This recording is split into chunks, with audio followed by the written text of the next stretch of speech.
What's going on, too? What's up? What's up? What's up? Y'all know what it is. December 5th on the calendar. Market Mondays is back. What's going on? Let's let the home team in. Who's that? Antoine P, you the first person from the tube. What's going on, Antoine P? Yeah, we're going to get right to it. We're going to get to it. We're going to get to it. A lot to talk about. What's going on, too? What's up? What's up? What's up? A lot to talk about. December 5th on the calendar. Market Mondays is back. Yeah, home team. Let's get started. Love, love, love, love, Put your L's in the air. love. Live reporting from Club Love. What's going on? Yes, Sirski. Yes, our numbers have changed.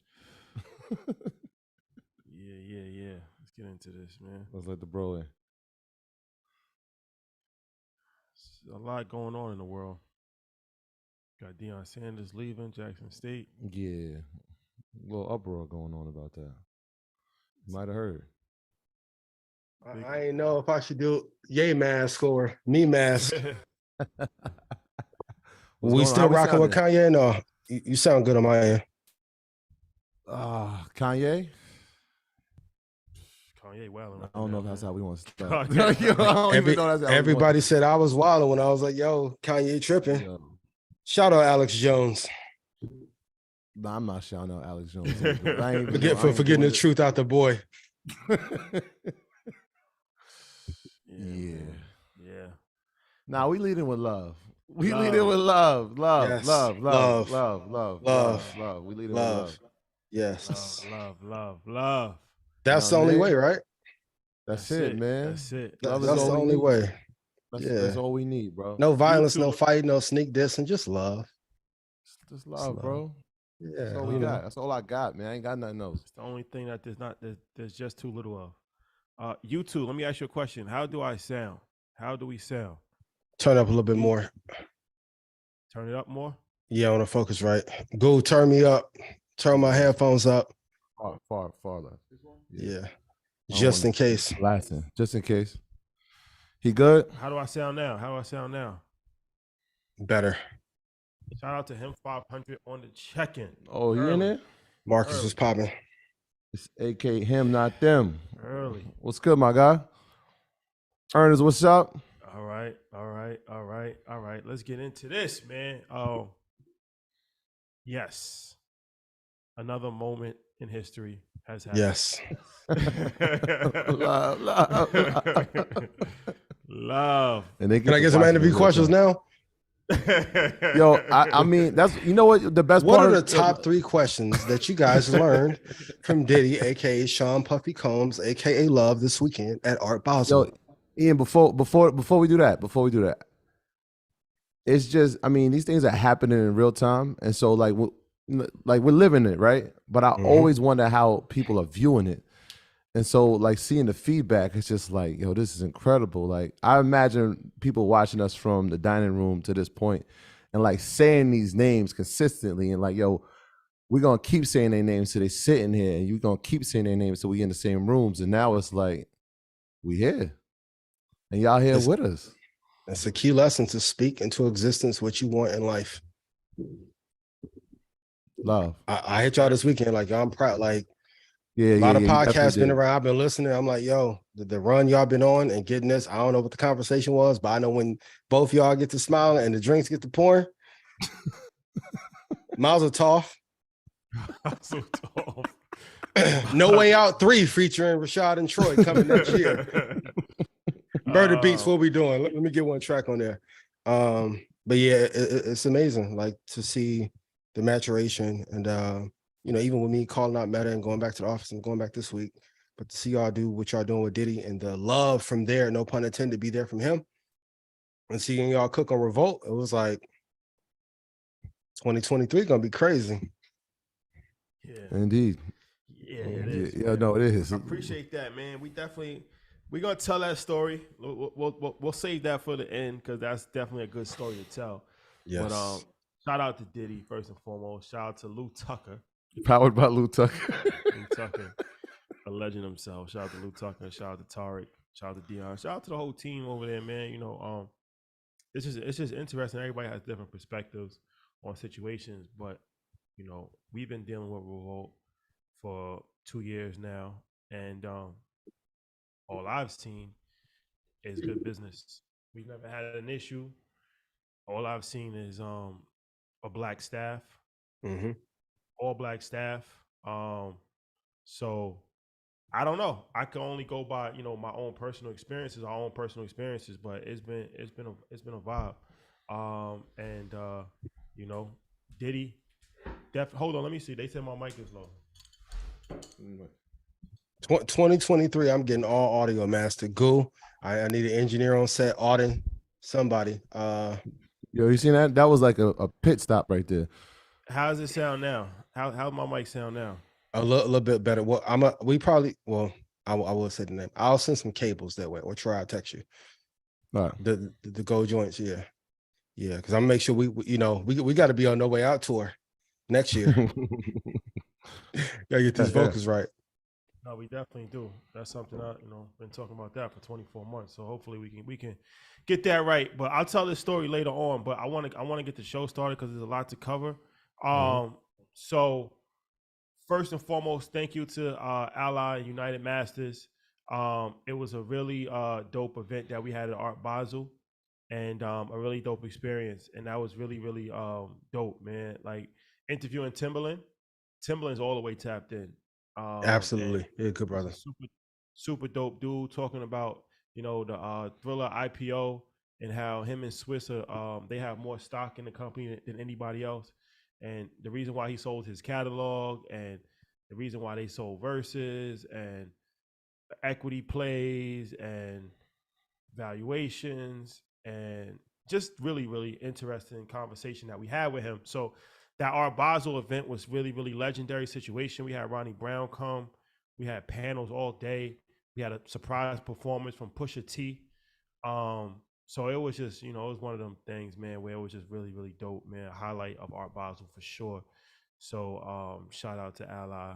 Shout out to United Masters. That was really, really dope experience for sure. Yeah. Shout out to all the earners that was there. Yeah. There was a lot of that, a lot of love. A lot of people showed up. A lot of people, came there with, just the mindset of like, yo, let's get some information and let's have some fun doing it. And we obviously the surprise performances, but the information like Timberland gave, and we'll get into that later. But it was powerful, man. It was one of those times where you sit back and you're doing an interview and you realize like, yo, this is really good. Like I'm just happy to be in this moment. And Saturday night was one of those, man. So I'm glad everybody got to witness it and came and enjoyed themselves. Had some food, had some drinks, and left and had a good time, man. Safety is always paramount. So, anytime we have a successful event like that, it's always a great thing. So shout out to Ally, shout out to you. And all right, so we got one more major event. The last event that we're going to do for the year, before it's all done. So we did MSG, we did Art Basel, and this Saturday we will be at Howard University. Howard University on Saturday, free real estate expo all day. Shout out to MG, the mortgage guy. Shout out to Julian Gordon will be in the building. Charm City Buyers.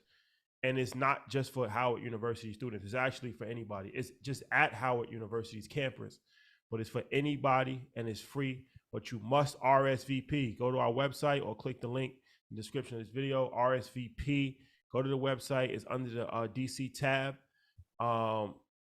First come, first serve. It's at the theater. So you must RSVP. Get there early. It's going to be about 4 to 5 hours of programming, all about real estate, funding, credit, entrepreneurship, sponsored by Chase. Shout out to Chase. Shout out to Chase. So this is something that's going to be really, really dope. DMV, everything, man. Everybody from Baltimore, everybody from DC, everybody from Virginia. Pull up on us this Saturday, Howard University. What a way to end the year. Yes. Yeah, man. Shout out to everybody that's going to be part of that. And the students. Shout out to all the students. I know a lot of people from HBCU, they about to get out. Along the way, we've been reading people like, wait, y'all coming to Howard? Yeah, I know some of the kids are going home. Someone like, wait, if y'all coming, I'm staying an extra weekend just so I can get some of this information. So shout out to the students at Howard as well. Yeah, for sure. So, all right. So we will be rolling out the monthly investment Group text. situation Yeah. text that we have this week. I know you guys, can't wait to get it started. Congratulations to everybody that joined. There's still some more room if you want to join. Description in this video, link in this video. But I just want you guys to be patient. This week we'll start. We was traveling. Ian was traveling, so we back on schedule this week. So and we'll probably be adding some stuff to it too, because I have some ideas. So this week we'll be having the communication starting to rolling out.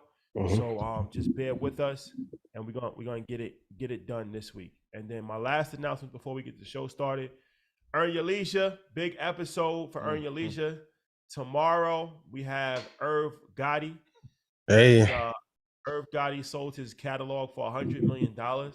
So we talking about him selling his catalog. We talk about Tails. We talk about all of this stuff. We do not talk about Ashanti. So that's for a different. All right, no cliffhanger there, y'all. My Irv Lord. Gotti, and then for Revolt season finale, Assets Over Liabilities. Big one. And we got Pinky Cole, owner of Slutty Vegan, and her fiance, my guy Dave from Big Dave's Cheesesteaks. Derek from Big Dave's Cheesesteaks. And that's a dope power couple based in Atlanta. Derek's from Philly, she's from Baltimore. So that's a very good episode about both of their empires, about working together, about relationships, about trials and tribulations. So check that out on Revolt TV now, and then on Revolt's YouTube channel on Wednesday. Amazing. Ian, announcements on your end? Yeah, I got quite a few. So for everyone who joined the group investing deal, December 6th, the 1-winning trade will come out. December 7th, the swing trade will come out. Morning insights will be on Monday, Wednesday, and Friday. Let's see, December 9th, the stocks to stay away from will come out, as well as the 5 stocks to add to your watch list, and the prices of where to exit will come out on the 10th. Join Stock Club. If you want to, go to joinredpanda.com. The Stock Club calls will now be at 3 p.m. Central every Monday at the close of market. Kudos to Lena Waithe and her team. I appreciate chatting with you guys. See you tomorrow. Entrepreneur Magazine, have an interview with them tomorrow, so I'll be telling more about that in the next week or so. If you are in Houston, I will be on 97.9 The Box live on air with the team there, talking about investing, planning for 2023, and how to get the bag next year. Wednesday, I will be in New York City for an interview with TheStreet.com with me, Peter, JD, and Ross Mack. Back to the Stock Exchange Wednesday, and Peter and I have a webinar on December 13th at 7 p.m. And that Thursday, I will be back at Meta. Took my team to the Garden, New York Stock Exchange, and to meet with hedge funds all in 3-4 days. If that ain't legendary, I don't know what is. And if I've made you money, please put yes in chat. Let's get to the show. Let's have some fun. Ready to run it up. Let's do it. Yeah, shout out to Lena Waithe. I didn't even know you was connecting with us. She actually reached out right before we went to London, and we were going to try to connect, and she wanted to come check us out at InvestFest. So she's tapped in. I know we had Assets Over Liabilities as one of the pieces of merch that was selected for the beginning of season 2. So shout out to her for being super tapped in, and shout out to everybody at Ally. Like we said before, we want to let you know about a great choice if you're looking to bank or invest. Ally is a leading digital financial service company with passionate customer service, innovative financial solutions, and are relentlessly focused on doing it right for both customers and our communities. Get with Ally so you can save, invest, and spend on the things that matter most to you. For everything we need, we are all better off with an Ally. Absolutely. Shout out to the good folks over there. And you know how this works, man. This is a disclaimer. Do your own research. Our content is intended to be used and must be used for informational purposes only. It's very important to do your own analysis before making any investment based on your own personal circumstances. You should take independent financial advice from a professional in connection with, or independently research and verify any information that you find on our show, and which rely upon whether for the purpose of making an investment decision or otherwise. People continue to do the research, continue to share the research when it's great. And when you take the research, make sure you give the credit to the people who gave it to you. Love yes. Love. All right, so let's get into this. Let's start off right where the people want to know. What are the top 10 investment lessons of this year? For me, Defense, 1 pound of defense will save you 10,000 pounds of trouble. So I know we all want the gains, but the gains that we want are baked into defense first. So please write this down. In a worst case scenario, if your life was on the line and all your money went into one investment, whether it was a cryptocurrency, a person, a stock, token, derivative, what is the absolute rock bottom price that you should pay to get in for it? Number 2, your risk to reward ratio, especially in a recession or depression, matters even more. So for me, even with people that I hire, employ, work with, the minimum that I'm looking to receive in 2023 going forward is 11x. Secondly is 50x. Number 3, regardless of what industry you're investing in, you have to look at the top 4 in that space and don't deviate. I know we want incredible gains to the upside, and sometimes we want to gamble in the space, but when the drawdown hits us and some companies are like down 85%, 90%, it's not fun to go through. Number 4, please write this down. Please stick with your process no matter what anyone on earth tells you.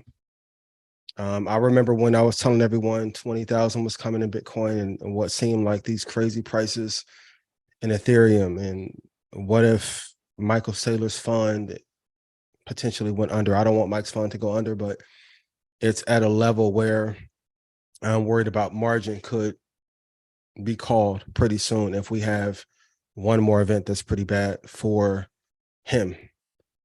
And the thing, going back to making 11 for every dollar you put in or making 50, from 2023 to 2026, if you get 11x, those returns may have to stretch out for you over a 3 or 4 year period.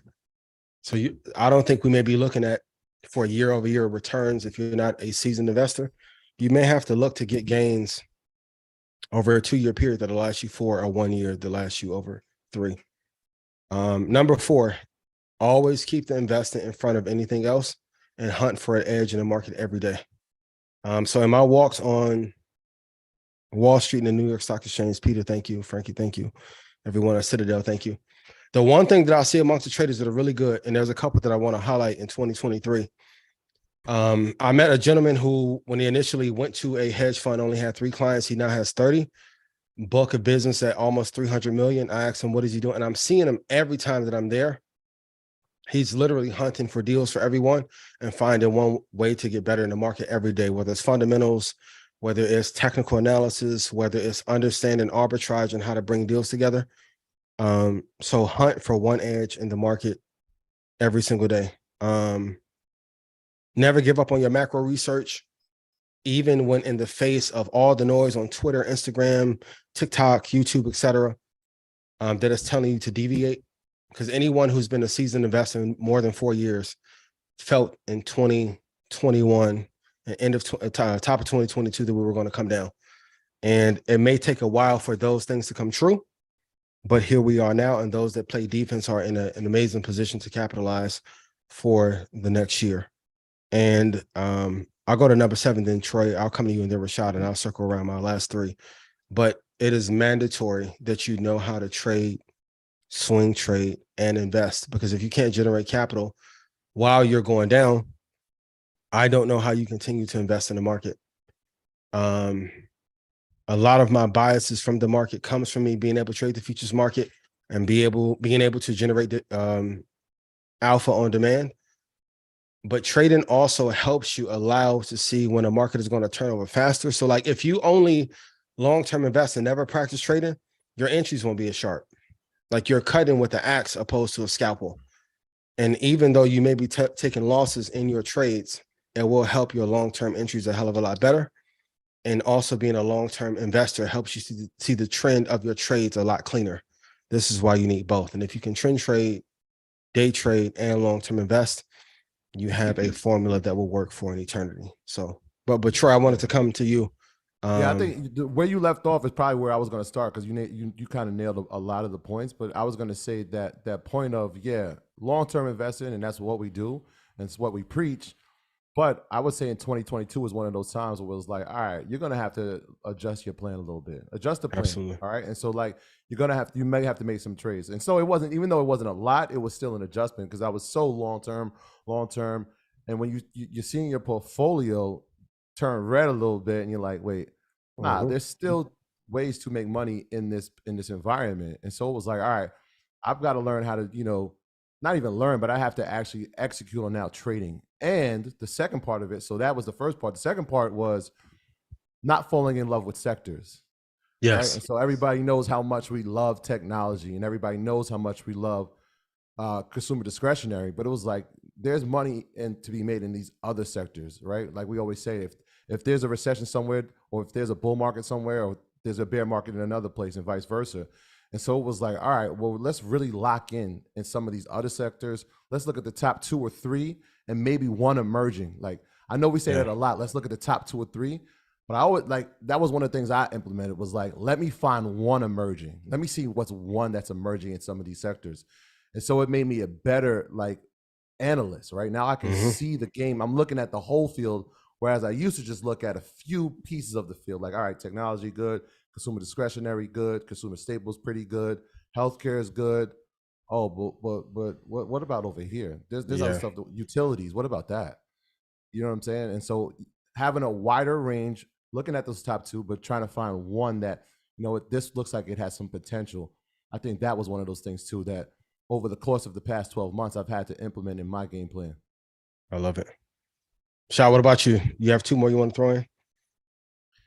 As far as lessons learned this year? Yes. So I think that the lessons learned this year is never react off of FOMO.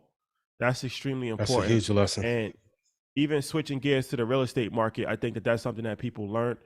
In the springtime when people were paying $20,000 over asking and $50,000, and in Miami $100,000 over asking. And then the market corrected itself. And now it's like, all right, if you paid $50,000 over asking because you thought that the market is going to keep going up, that's the definition of FOMO, right? It's a fear of missing out. So it's like, all right, this house is only worth $500,000, but they're not going to sell it to me unless I give them $550,000. So I would rather pay $550,000 because I think in 2 months it's going to be worth $600,000. Well, that's not really the best way to go about it. At all. You buy investments low and you sell high. This is the easiest thing. This is rule number 1. It's like in boxing. The number 1 rule in boxing is protect yourself at all times. The number 1 rule in investing is buy low, sell high. This is probably the most difficult thing to master. Like, you can have fundamentals, you can have all of this stuff. If you don't have emotional intelligence, you're not going to be able to be a good investor. You have to be able to wait. Patience is probably the biggest virtue that you can have in life. When everyone, like, you have to be a special person to just say, no, not right now. I'm going to wait. Because human nature is that you're going to feel like an idiot because you're waiting and everybody's making money and you're not going to be able to live anywhere. And it's like, just chill out. Everything comes down. Everything comes down. Crypto comes down. Stocks come down. Real estate comes down. Businesses. NFTs come down. Watch values come down. Everything comes down. You have to be patient enough to wait. And then when it comes down, you have to have enough courage to act. Because that's the second part of the situation. The second part of the situation is that when it actually does go down, human nature, nobody wants to buy at the bottom. Because something is 50% off and you're thinking it's going to zero. You see, you buy Bitcoin at 50,000, but then when it gets to 15,000, you're thinking this thing is going to 2,000. I'm not going to lose all my money. So you have to have enough courage to buy discounted investments and have enough fortitude to Mhm. stay in it for the long haul. So this was a good year because when we first started Market Mondays during the pandemic, everything was going up. Everybody's making money. Everybody's trading options. Anything that you put money in is going up, right? Mm. But now it's like, okay, who's going to survive the tough times? Who's going to have enough education and enough perseverance to patiently wait it out? Yep. And on the other side of the coin, now in 10 years, 15 years, now this is the long game, right? So this is what we're in right now. And it's extremely important to go Mhm. through these adversities because it makes you stronger, but it also makes you more intelligent. Very important. Yeah, which brings me to my final 3 lessons. Number 1, the most important thing that you have to look at is the macroeconomic environment that we're in. I've given the indicator before, but there's an indicator that predicts recessions ahead of time. And when you pair that with quantitative easing, which is when the Federal Reserve prints money. So when the quantitative easing stops, when you tie that in with the indicator, it tells you when the market is going to slow down. The most important lesson that you've seen me struggle with, and thank you for Peter for telling me this, and then 2 people who run a hedge fund that I talked to on the exchange this past week. They said to stop being offended when people do not want to hear your advice. Your job is to make sure you, your family, and your friends get rich from what you know. And man, I tell you, that was fucking freeing. He's like, I know you want to save everybody. I know you do. But your job is to make sure that you first, your friends, and those with you, and Red Panda get rich. And whoever else listens, leave it at that. And this person is close to $1 billion from trading. Sometimes our emotions can be so big that we want to help people who are not ready to be helped or who have not put in the work to be beside you to get that help. So for all of you that watch Crypto 901, Stock Talk Shorty, like for all of those of you, Aaron, P, Dom, Mac, Drew, who hearts are big, I have to allow you to also be free and make sure the number 1 rule is that you take care of yourself. Because at the end of the day, if you don't monetize for yourself, what good is it all? And also too, from a business standpoint, I'll tell you personally, every time that someone said that I ranted or that I was wrong on the retail side, people hated it, but it made the hedge funds, institutions, actors and actresses and ball players tap in. I'm not ranting. There is education when I'm screaming and telling you certain things are coming. But yeah, don't be offended. And also too, sometimes when the world is telling you that you're wrong, the higher ups that are watching are listening to you. So stay the course. Shout out to Alvin at Meta, John Wren Sr. Appreciate you, John Wren at Meta. Everybody at Citadel, GTS, Trade Moss, Morgan Stanley. Rebellion has begun. Diddy, No Way Out 3. I need Troy and Shot on the intro. I'm telling y'all my plan. Love. Yes. Shout out to love. L's in the air. Love. Hit the like button and share. Please. Let's get to it. Please. Hit the like button and share. We have some very important information that we will talk about in a little bit, but we cannot talk about it unless there's 5,000 people in the chat. Please. Let's go over Salesforce. Whoa. Yes. Salesforce Baby. has had its worst 2 days in a long time. April 2020. It was down $10 today. Mm-hmm. It's which is not normal for a stock of that size. Yeah, 8% Friday. Currently at its 52-week low. Yeah, $132. Its 52-week high is $270. So that's more than 50% off. From my backhanded math, that looks like around 60% off of its 52-week high. Yeah, 52-week high. Is Salesforce dead, or is this a situation of investing low? Well, for those who are loyal Market Mondays followers, y'all know that Salesforce was once a part of the portfolio. What is Salesforce? It is the number one CRM, so customer relations management company in the world. A couple of things have happened. When they were at a high in November, I think maybe December of 2020, they were at $310. They made some acquisitions. One of the key ones, obviously, being Slack, which was $27 billion. Mm-hmm. A couple of things have happened. When you do acquisitions, you gotta be ready for these type of things. When they acquired Slack, the number one goal was to compete in that space or knock out the competition, which was Microsoft Teams. Mm-hmm. Microsoft Teams has not fallen off. It has actually only gotten stronger. That has not helped the acquisition of Slack. But a couple of things that people may not have been aware of. Okay, so the last 2 weeks, they've had some key executives leave, right? Step down or announce that they are leaving. Here is what makes it super interesting.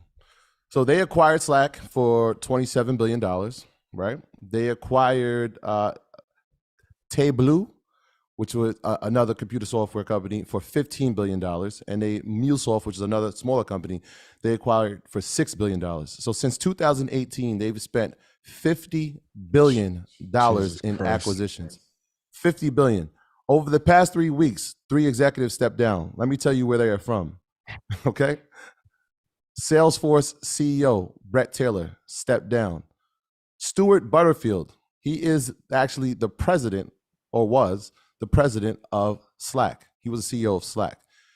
There was another CEO who stepped down, and that was the CEO of Tableau. So the two CEOs of the companies that you actually acquired have now stepped down. And the person who actually brokered the deal, Brett Taylor, who was a co-CEO of Salesforce, has also stepped down. That tells me or shows us a sign that this acquisition probably wasn't the best acquisition for the company at the time. Yep. On top of obviously what Microsoft Teams has done and how stronger Microsoft has become in that CRM space, it's a lot. It's a whirlwind of things that are transpiring for Salesforce at the same time, over time, but at the same time, it feels like right now. Do they still have a strong CEO? I believe so. Are they in a world of trouble right now? They're in some trouble, but are they a strong company? Yes. Is it the depth of them?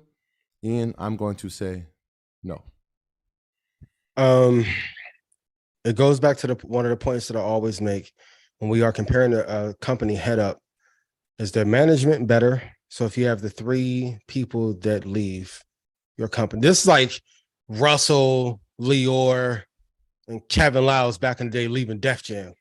These are not small instances. And I've told you guys, what is the number that we have to, CEOs that we need to see step down before we are in trouble and we head into a recession? This is 3 out of 1 company. Yeah. Number 2, going back to that risk to reward ratio. So whenever I'm looking at a company and they're making all these wild acquisitions and they were needed, what is a return that you're expecting to get on these acquisitions? No one said anything. That's why I go back to that risk to reward. If you read Money Master the Game, Kyle Bass, you want a minimum risk 1 to make 5. But once you factor in time, inflation, emotional discipline or lack thereof, you really need 11x to taper down in worst case scenario to have 5x return on every dollar that you deploy. Number 3, I read a stat that said based on the acquisitions that they made recently and then price cutting, that the average time to return money for clients they've acquired over the last year and a half is 10 years. I'm no math major, but I don't know if you can run negative acquiring a customer to hope in year 11 that you make a profit off of them. Huge mistake. I do like Mark Benioff. He's one of my favorite CEOs. For those you know, he's one of Tony Robbins' star students. And worst case scenario, going back to worst case scenario planning, the price that I have that Salesforce could drop to is $60.41. My question every time I deploy a dollar is, if my life and my son's life was on the line, would I buy it at this price? I wouldn't buy Salesforce at 133.93. I wouldn't touch it. It's down. And if we look, going back to end of year, it hit a high of 311.75. So historically, for those of you that do your homework, even if you just do a quick Fibonacci retracement, we've already bled halfway through. Worst case scenario, we can push down into the 40s. Trading and investing has considerable risk. And going back to that top two, I know you are tired of me screaming it ad nauseum, but sometimes there are principles that last a lifetime that work, and that's more valuable than like new, sexy, sensational information. I like CRM, but I wouldn't buy it at this time. Wouldn't touch it. Yeah, I think they are now, if not tied or very close to being the worst performer on the Dow Jones for the year, down 47%. Yep. I think them and Intel are really close to being the worst performers on the Dow. And Shelly just put it, 50 CEOs have stepped down since last year. You think they're doing that because they just want to play 2K all day? And I remember even when I said the housing market was going to come down, everyone's like, Ian doesn't know. He's not. I'm like, bro, I am risking my entire career giving information in real time that people are confusing for hot takes. Yeah. You're going to keep seeing me at the exchange, boy. It's for a reason. It ain't because I'm cute. I'm going to look cute, though. You know what I'm saying? But it's because of these things. Please be careful. Please be careful. And a couple of other things, like the integration to Slack has been slower. People were obviously at home, right? So communicating through a CRM made a lot of sense. But as people go back to work and as the integration process is still happening, the option, Microsoft Teams, looks like a better option right now. Will it be the long term? We'll see. But they got a battle. And we have an honest sidebar. Go ahead. And I'm not drinking Smoothie King. It's alkaline water. Nigga spits. And this ties to the FTX thing that I brought up earlier. But even with Slack was a mediocre product that got exceptional venture and angel backing. Would you have paid for Slack what they paid for it? Some of this is common sense. I don't know if Slack was worth $700 million, to be honest. Discord, like if we just argue fanaticism, and which is a key fundamental metric, please write that down, the fanaticism of the brand or company. Discord is eating Slack's lunch. Not better, but the user base is more frequent. I haven't heard anyone in 2 years say that they love Slack. While you're being, and even though Teams is not the best, the ecosystem and systems that Microsoft has is arguably second to none. I don't know if you did your homework when I said the take about Microsoft going into cybersecurity. Go look a couple years ago what companies they acquired in the cybersecurity space. And in 2 years, they'll probably launch. They have so many deals that when you begin to face, I want you to look at Apple and Microsoft as the mafia in the 1960s. That is an opponent you do not want to have because they can either replicate your software, duplicate it at scale, or beat you behind the scenes with government contracting and B2B. And this is the reason why I say, even when there's all this fervor in the market, I've always said the inverted yield curve and quantitative easing were the two most important indicators. And when the Fed stops printing money, we're going to see who is really good. I'm really worried that in a couple of years, some of our biggest tech companies are going to go down because they didn't have basic math skills to understand what the correct risk to return was, and they wouldn't stop overspending. I know we get a lot of criticism for praising rappers, but I will tell you the way Salesforce is spending, you would think it was Lil Baby, Yo Gotti or somebody. Because if you put up $52 billion, when are you expecting to get a return on that? They would have been better off just sitting on cash. And that's why I say people like Buffett, when people are saying in the crypto space, he lost his touch, he's too old. I'm like, it's really hard to lose with sitting on a few $1 billion in your treasure chest, waiting for everyone to go bankrupt and then buying them out. But what do I know? And if I made you money, please put yes in chat. I love y'all. Hell yeah. It's a game for the patient. It's a game for the patient. Hit the like button and share this video. Extremely important. Extremely important information that we are speaking about. Or we can just go take it to Love, Rick Ross, Lena Waithe. Or Lil Rel. Charlotte Shout out to Lil Rel. I'm in the lobby. Yeah, I caught the new special, man. Pretty good. Market Mondays. Free show for the culture. Hey, yeah. It's some other coaches calling now. I ain't gonna lie. Hey, yeah, I love you so much. Oh, you're vitriol for the marketing passion. I'm like, yes, write that check, my guy. Write that check. Well, you know what? It's unfortunate because Kevin Samuels would stop the video and be like, y'all got to give super chat. Y'all got to do, like, we have not done that. Ever. But it actually worked when he did do that. It did. Rest in peace. I saw Fresh and Fit do that before, and it worked when they have done it. To this day. So it's like we're trying to do this. Not sell out, but I'm about to sell out. Meta, I'll take 500. I'm gonna be 1,000. I wouldn't have Meta actually 700 million. At least. On God. At least. Citadel, you send me 60 tonight. Hey, I want to do another show. What we doing? At least. Even with the rant, I don't like when Ian be ranting because, you know, it's a little arrogant. But then when I don't, the viewer should be lower. Well, we only got 1.4 likes, 1.2 likes. Come on now. I like y'all. Come on now. Hit the like button. It's free to hit the like button. And then they be like, Deion sold out.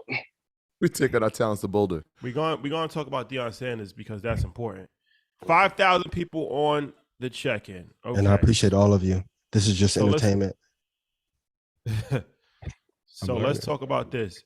JP Morgan has released their top stocks for the rest of the year. Which stocks out of these 10 are good for people to invest in? The first one that they covered, shout out to the good folks over at JP Morgan. I appreciate you. The first one they mentioned is BRX. I don't like it here. Brixmore. I will wait for the price of $10 before I will look to invest in it. Let's go to the next one. GWRC. No, I wouldn't even give that as recommendation.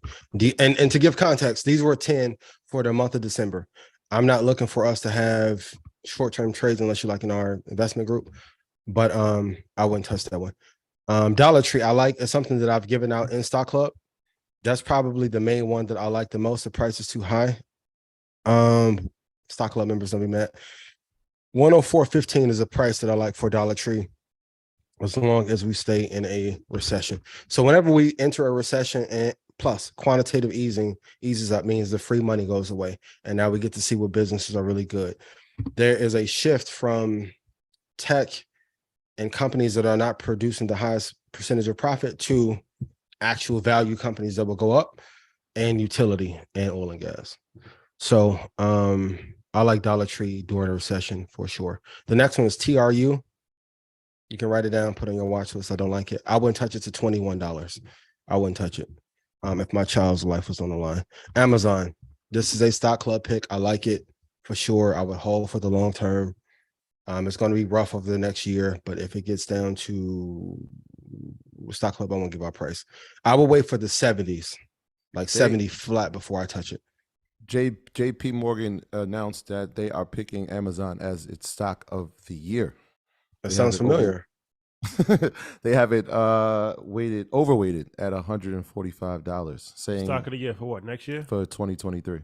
The thing about these stock of the year picks. Well, let me just say why they're saying it first. They're not my picks. I agree, Shotty. Yeah, no, this is what they're saying. So they're saying that obviously the AWS is showing growth and more profitability.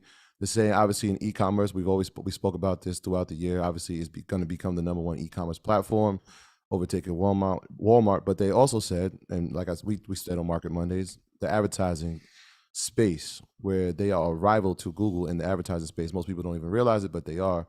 They see potential for maximum growth there. So they overweighted at 145. So they named it's their stock of the year. The thing about these stock of the the financial space has turned into ESPN. Mm-hmm. Literally, the executive producers from NBC and ESPN have went over to some of the major outlets there. Kudos to CNBC. I'll be on soon, and Bloomberg. And y'all did a great job on Bloomberg. Hey, shout out to Bloomberg. Shout out to Bloomberg. Shout out to Bloomberg, man.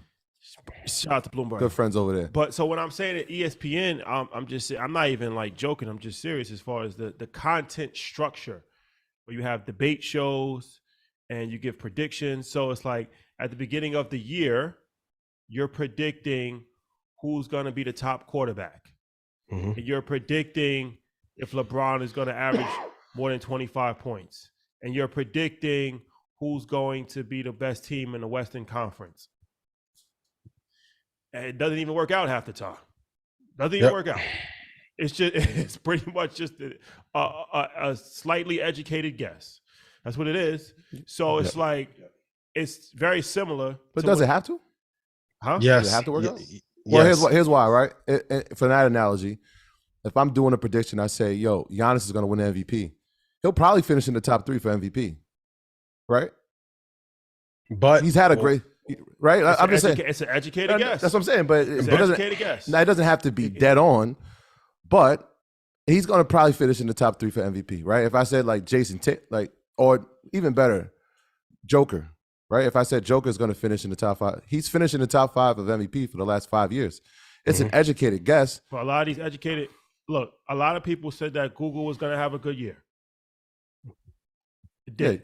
Yeah, a lot of companies did. A lot of people said, so sometimes educated guesses aren't even close. Yeah, well, that's what I'm saying. But they don't have to be right all the time. If I can offer some pushback. No, go ahead, Shotty, my bad. No, the problem is that, and people bet on sports as well, but the problem is that people are taking educated guesses and putting their life savings on it. So it's like, all right, I said LeBron was going to be top 3. My bad, it didn't work out. All right, no harm, no foul. I said that Microsoft is going to quadruple it. Oh, now you might have lost $10,000. You don't want to hear my bad. You trust it. You trust what we're saying. Big facts. Big facts. And this is the number one point for everyone who wants to call out picks. I've said it from the very beginning. I got so much pushback from hedge funds and institutions. They said we need a preponderance of proof and evidence to prove that you know what you're talking about. Meanwhile, Sam couldn't even show how to use RSI when he traded and he raised $20 billion. We'll talk about that later. My entire goal is to make people money in advance. So when I walk into a Citadel or GTS or Trade Moss or Morgan Stanley, that I have so many people that I've helped that I can say, hey, not only help me, but bring everyone I helped on. Number 2, you're going to ruin your brand by calling out bad picks. So that's why I think you do have to be accurate. It's okay to say, I don't know. So when I'm violently saying, hey, something's going to go to 20 and I'm calling it before everyone, okay. But the firms heard it. And all you have is trust. So when I left the meeting with Peter, I ran right into Kramer at Capitol Grill. I said, oh, that's Kramer. Hey, come in. And I can see how much they're working him the same way with Stephen A. Please write this down in terms of your fundamental analysis of who to listen to. You want to listen to the research analyst that is on TV the least amount, not the most. When I saw how frail Jim looked, and my first words were thank you. If it were not for you in 2008, you would not have given me a blueprint and format for how to do Market Mondays in 2020. I appreciate you. Don't listen to all the noise. The picks need to be a little bit better, though. He said, my wife doesn't let me listen to it. What advice do you have for me? Don't do a whole bunch of media. Regardless of what people think, Kramer is a legend in investing and trading. Good. But if they work you in the media too much, and my final point, the analysts that are making these hot takes and debating don't make what hedge fund managers make. Yes, Stephen A got 12. He deserves 60 a year for what he's doing, though. There are some junior traders right now working in firms that are making $3 and $6 million with half the work. Stephen A looking crazier by the day. Shout out to Jay Williams. Every day, Stephen A is looking crazier and crazier. Shout out to Jay Williams. Kathy Wood, whoever you name, throughout history, the more time you spend in front of the camera and you're not able to do this, This is the unsexy part. And everybody can talk to me about my demeanor and all that, but man, that same heat is not there for Sam. It's not there for CZ, because I'm hearing some rumblings there, and I hope they're not true, or Coinbase, or anyone of a lighter complexion at all. I keep saying it. Had I been white, I would have been running for president right now, because I would go into the public every week and tell them what to invest in and making money before I got in office. But Rashad Ian's demeanor has changed considerably since he's been doing the show. How didn't you see it? Okay. And Kanye go on and say what he say, and y'all say I'm crazy. Okay. That's for entertainment. This uprise is co-written by 85.7. Yeah. Bring that. Yeah. Ian, yo, can we get the Ian 24s in the chat? I ain't doing no right. Let's do it. If it's not 500 or more, I don't care. Y'all can have whatever opinion y'all want to. All y'all copied the model remix, didn't do, show love, didn't hate. A lot of y'all are quiet, bro. Cool. Shout out to Peter Tuckman. I appreciate you and love you dearly. Even Peter, he's like, I don't know why more people don't try and grab you. I said it's the hate in their heart. That's what it is. You got love. Great. Y'all had the same love for Kobe when he died, but when he was playing, the love wasn't there. Why? Because he ain't a threat to you no more when he did. I'm gonna live and Xander gonna see this shit. On God, I went in Facebook and asked for 700 cash, and they ain't say no. There you have it. Ian doesn't know about Meta versus TikTok. Okay. Hey, Cheryl Sandberg. I appreciate you. Can we talk about TikTok? I like this. Yes, we can. The done language. TikTok. Let's talk about this, because you did put a post up from 60 Minutes, which is my outside of Earn Your Leisure programming. Yes. 60 Minutes is my favorite television show. Mm-hmm. I'm extremely looking forward to the day that we're on 60 Minutes. That to me will be my biggest. That'll be the best, because 60 Minutes has been a resource for me for years. 60 Minutes put a report out that TikTok, it was on social media first, and then people was like, oh, it's not real. China, they have a different algorithm in China for TikTok than they do in America and all over the world. In China, the post that gets rewarded and gets the most viewership and gets pushed the most are about science, about architecture, about mathematics, and that's what kids are consuming. In America, it's dancing, it's spitting on your head, it's doing like that Russian dance that all of the kids in New York are doing with the drill dancing. And it's a bunch of other nonsense, makeup, stuff like that. It's starting. The number one career that most kids in China want to be is an astronaut. The number one career that most kids in America want to be is a content creator. Shout out to all the content creators, because we are content creators. Yes, we are. But everybody cannot operate at the highest level of excellence. You can't say that just because you guys were with Love this weekend. That's unfair. No, love. What about when you guys just had an iPhone and one gimbal, Rashad? Don't piss on our dreams as Black Americans. I'm getting to the comments before they get to it. Black Americans. Defense. So, this is an important topic to talk about, because social media is a gift and a curse, and a lot of times, and it's like this is pretty crazy that China is putting out a product where they're like two separate products. They're intentionally poisoning the product that we have, and they have a clean, healthy version of the same exact product. What's your thoughts on this, Ian? I know you've been pro TikTok. What are your thoughts on this? Shout out to Samuel Upshaw, who just said this is called social warfare. I have a question for everybody in chat. Do you guys listen to the full episode of clips? You know why I love this episode of 60 Minutes? And shout out to Chris, who actually put up that clip on my TikTok and Instagram. I said this exact same thing 1 year ago to the date. Nikki, clip this up and put it in when I said it the first time. That's why I'm people like, yo, You reversing yours. I said it day one. China's plan is to over-educate their population, rule with an iron fist. And even the Evergrande situation, they have now found secondary financing, but the rumblings of Evergrande led to partial collapse in our commercial and residential real estate bubble. And even though they have all these ghost cities, they found a way to find a soft landing for their real estate while damaging ours. You think another country is thinking to have benefit for us when hypothetically maybe we've done wrong to other countries? No, this is part of the plan. But I said this a year ago. And when Chris put it up, I said, well played, to even look and see.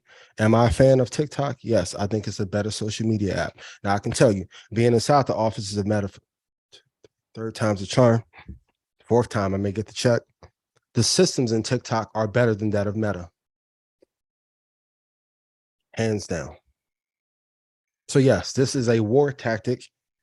And let's be honest, it's working. Now, if we can be honest, before TikTok emerged as a preeminent social media platform, did Instagram not cause body dysmorphia at scale and make people want to change what their physical prototype or body type look like because of social media pressure? You talking about BBLs? BBL movement? Are you talking like all the filters and all that? Are you talking about BBL movement or face, everything? Everything. Go ask any cosmetic surgeon in any major city. Ask the top 10. I mean, it'd be interesting to look at statistics to see if that's increased. It's played a part. It's played a part. The part that is like super interesting, and I mean the fact that the age limit that the population on TikTok for China cannot even see that as 14. Because if we look at it from an educational standpoint, right, the younger the population, the more intelligent, the more focused, the further their future will be.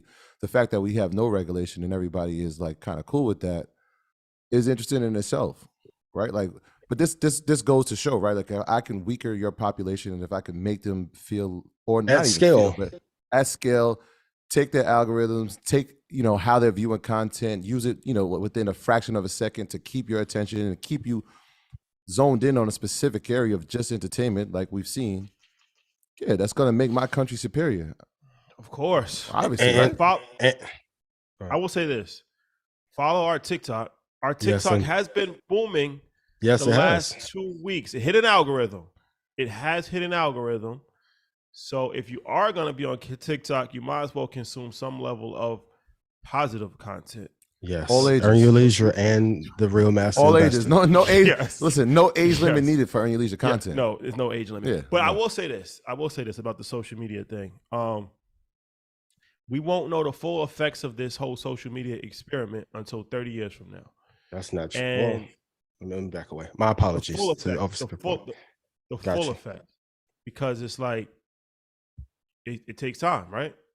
We need a whole generation. We're still in the first generation of social media. I remember when social media first got started. I was in college when Facebook was called the Facebook, and you had to have a college email to actually be on Facebook. And that wasn't that long ago in the grand scheme of things. And now to see where everything is at now. So, I mean, we're seeing the effects of it. This is the second generation, or you said this is the first? No, it's still No. It can't. Well, how? It's still a generation. You going by tech years or human because years? It went in a sense of Facebook was obviously it was on the computer, right? The next generation is now on a phone. What's a generation? I think what I'm saying? A generation is. That's why I say is it tech years or? Tech years. I would say that this is probably the second generation of the social media experiment. No, we can't. We went from MySpace, platform, Friendster, Black Planet.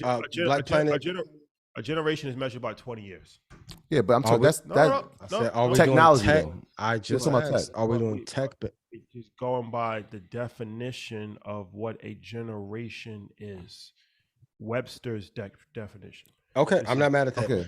AOL Instant Messenger will be classified as social media, and so will Black Planet. When was Black Planet founded? 99. I don't know. Was it? It might have been 99 for Black Planet. Maybe. You have the year, Ian? It's 99? Mm-hmm. It's somewhere around there. Okay, so it's first generation. Black Pen, was that even a app? Did they have an app? No, there was So no. There was no app store prior to Apple. Exactly. But you still had social media. But the social company. media, great. Okay, this is a debatable topic. Long story short, we're in the beginning stages. Let's just say this, okay? We're in the beginning stages of An social agreement. Yes. Audience has said second generation. We're in the It's the infancy beginning. still. Yes. We're in yes. its infancy It's early. stages. It's early. We're in its infancy stages. Yes. So we have to see, but it is extremely it's interesting that it's already being used as a tool of suppression when it comes to information. And this is it's like new age, like battlefield. This is modern warfare. I don't want to say warfare because we have a large audience and we have to be extremely careful of how we speak. We may have to meet the Chinese government at some point in time. We are meeting a lot of important people. Yes. So let's be extremely careful how we Xi use our Jinping, words. how are you? Yes. Beijing, I will be there soon. Please roll out the red carpet and we will have a conversation. Y'all want this? No, save it for the end. Save it for the end. No, not yet. Does it does it light up? Not that one. I may have to do the Frank Lucas thing. You never know. You never know when you got to do the Frank Lucas thing. Whoa. What Frank Lucas thing? When he was flying back, we're not moving that product. I'm just saying, you never know when you got to do the import, export, and communicate with the, Southeast Asia. Yeah. You got to be diplomatic in this situation. Oh, we are. Very important. International. Don't become yay. No, don't do that. 24. Don't do that. Yeah, everybody in the chat. Nah, don't do that. Don't do that. Don't do that. That was a yay mask. You know what I mean? Yeah, 24. Was this a part of his plan? Kanye planned this out to a T. He's the greatest strategist ever.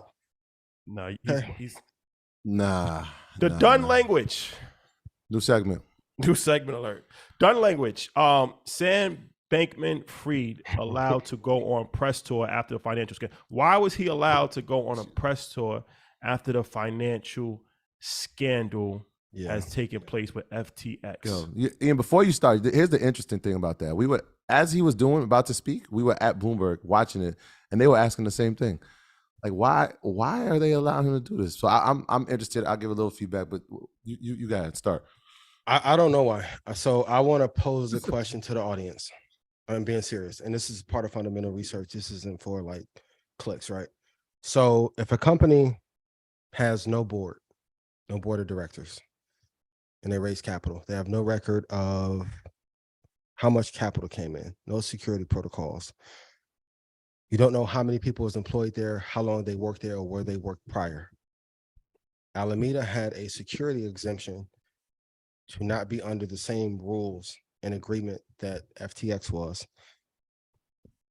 And he has not been arrested. Was he planted there prior to destroy the crypto market, or did they Tekashi him and flip him after he got in trouble? It's one of the two. Because if I am a bank, let's say I sit at the right hand of Jamie Dimon at JP Morgan, and I'm Samuel L. Jackson character in Django, and I just love Jamie, right? Wouldn't it make sense to say, hey, kid, Master gonna make a little way for you. All you got to do is just turn over all the documents to everybody if you rat on everybody in town. Tell him. Did he get turned, or was he planted? Because shout out to all my Forex traders, all my options traders. Let's be real. From a trading perspective, if any of us that were black or brown did anything close to what he did, we can't even trade on margin with exemption. Now, I know his family is well-to-do. There are political ties there with Gensler. And as a parent, you want to protect your kid at all costs, no matter what happens. But when I start to see hedge fund managers say, maybe it was a misappropriation of funds or an honest mistake trying to protect the consumers that were invested in the token, Huh? What? Y'all worried about if I'm gonna drop the voice note of the day in Telegram? Ian forgetting his obligations to the people now because he up there with Peter. No, I'm not. Here's the blueprint too. If you are black or brown and you bring black or brown into institution, you got a lot way more power than if you don't bring them. But was he sent there to destroy? The grayscale thing wasn't true. Even with CZ was well played. But from those of you in the crypto space, you tell me, hey, Binance is better than FTX, but they aren't pure. Still well played. Why has he not been arrested? No charge. Because when Bernie Madoff collapsed, or he was the fall guy for 2008, he didn't get to sit next to Andrew Ross Sorkin, who I love dearly. He didn't get to hop on Twitter Spaces and give his perspective on why all that fucking money was gone. Had I ran off with however many billion, shout out to everybody in California. Y'all would have called Bonowin, him 500, Mr. 2 weeks out. Mike, go get in. Ashley from Macon, everybody in Atlanta would have been on me. Why does he get to just chill and do interview? Like, for those of you who don't know the press side, to get an interview in New York Times, if you have a PR agent that represents you, probably cost you $30,000 to $50,000 a month to get that interview. Not easy. Who the hell is paying for him to get that so he does not get fined? But we see Tekashi out here back in New York buying bags. You see it? Hold up. I ain't see it. I haven't seen. Yeah, I ain't see it. Brian Armstrong, CEO of Coinbase, spoke out. Did you see that today, Ian? Yes, I did. I will read it for the audience so they can be aware of what's going on. He took the gloves off today, y'all. He said, "I don't care how messy your accounting is or how rich you are. You're definitely gonna notice if you find an extra $8 billion to spend. Even the most gullible person should not believe Sam's claim that this was an accounting error. It's stolen customer money used in his hedge fund, plain and simple." And the crazy part is, I don't want to give anyone this idea. If he would have put it in the terms, because people were saying, well, banks do it. You have to have a certain exemption. Even I know some of you have been sending me the video on fractional reserve lending, right? You have to have exemptions for that. But if he would have put it in terms of service, and in case of emergency, we can use your funds, it'd have been okay. And part of it is the arrogance to think that you can get away with these things because of the back end. Let's be very honest. If I'm donating all that money to these political parties too, I think I'll have a way out myself as well. Be mindful. Anytime that anyone is selling you too hard on a project, it is normally because the gains are not there. All the people that I know that really have money, they don't pitch me nothing. I got to pitch them. I made Charlemagne money and I'm still waiting to do a deal. Like, people like, yo, you cancel. I'm like, we went to Breakfast Club. I flew and found out the day of the interview wasn't there. Life happens. Life happens. Anytime a project is pushed too hard, it's because the value is not there. I think they are doing this to ruin the crypto space. And I think they probably made him an offer that he could not refuse. But you guys put in comment. Let me know what you think. Well, Rashad, let's act like we about to fight about something so that we get the views up. no. Oh my God, we really care about Instagram versus TikTok. Oh God.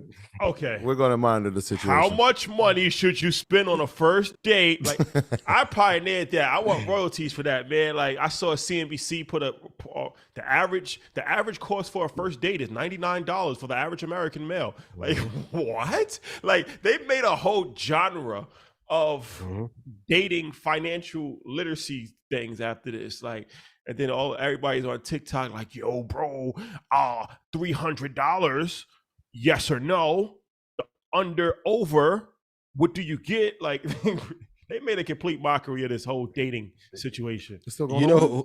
You know who got one of the most fire posts though? I got to give him credit. Todd, billionaire. Todd Billions? Billions, Todd, yeah. His post was how much money have you spent on women over your lifetime, on women that have not become your wife? Everything. I want to give him credit. I'm just saying. I'm just saying. What? I'm just saying. What? A lot. Most for the average person. The average person Yeah, everything. You Yeah. most. Samuel, Not much. it is a not sobering question. not much. My answer is not much. I'm You're sticking with it. great investor, great man, great husband, great dad.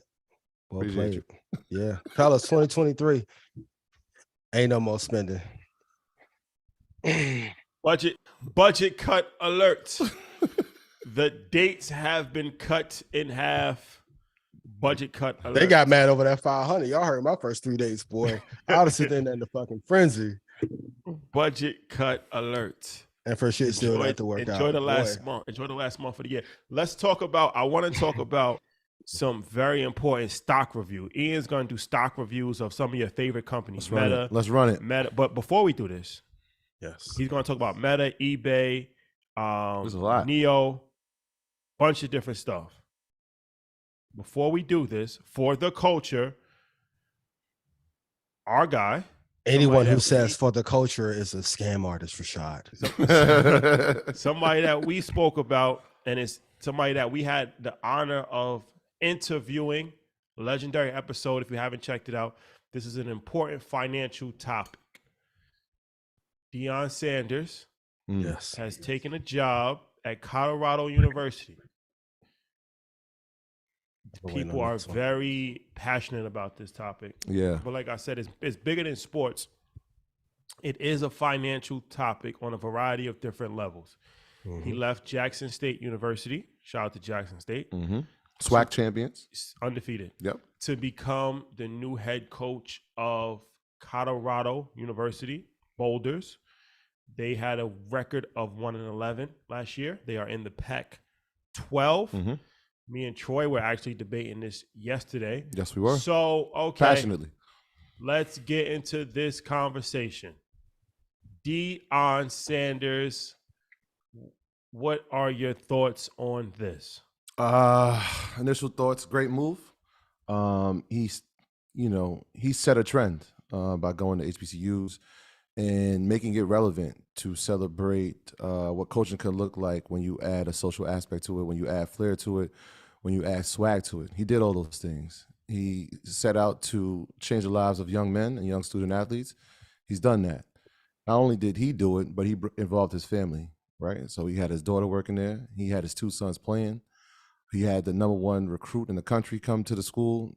All these things brought attention, but even more so, it brought capital. And that was one of the things that we spoke about with him. We were in Jackson, Mississippi, and we saw the conditions that his student athletes were preparing to play in, and a lot of them living in.